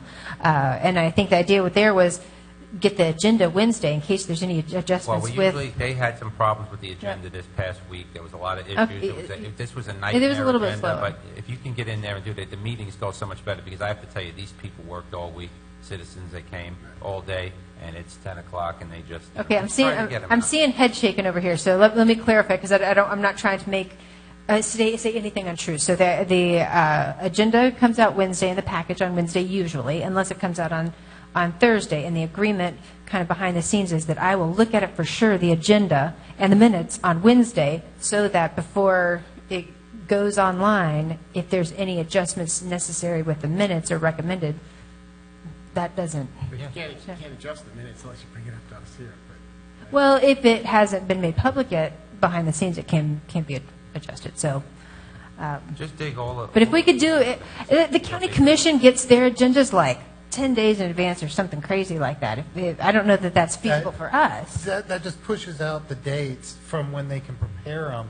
And now they're like 3 months out trying to prepare. They got an item. 200 items in their It consent doesn't agenda, work. so that's why they get that, so far. Talk about slowing the wheels down. Yeah, I don't want to slow the wheels down. I said we put everything in the consent agenda. Oh, you're killing me, man. All right, go ahead. Okay, but It works very well. Wednesday morning works well, but when it ends up being Wednesday end of day, it's challenging for me sometimes with the job. We all work, and we all seem to be able to get it done. So, anyway, no report. Bob, any report? I have no report. No report. All right, future meeting dates. The reason why tonight was so jam-packed is we do not have one on July 3rd. There's no meeting. July 4th weekend. We have a budget work session scheduled for July 10th, but I understand one of our members can't be here. Are we trying to work around that? We'll give it to Mr. Powell. Okay. I'll announce it for now. It's a 6 p.m. budget work session on Monday, July 10th. That may or may not occur. Monday, July 17th is our next regular council meeting. We have two. We have a CRA governing board meeting at 5:30, and then we have the regular session at 6:30. And then on Monday, July 24th at 6 p.m., we have a special meeting. I don't know what the topic of that one is. It's, you have 2 things on that agenda, Mayor. You have the tentative millage Okay. for 17-18, and then that is also the date that we picked for Seminole State to come in and have their discussion with you. Good. Okay. With all that being said, it is very late to adjourn. Beautiful.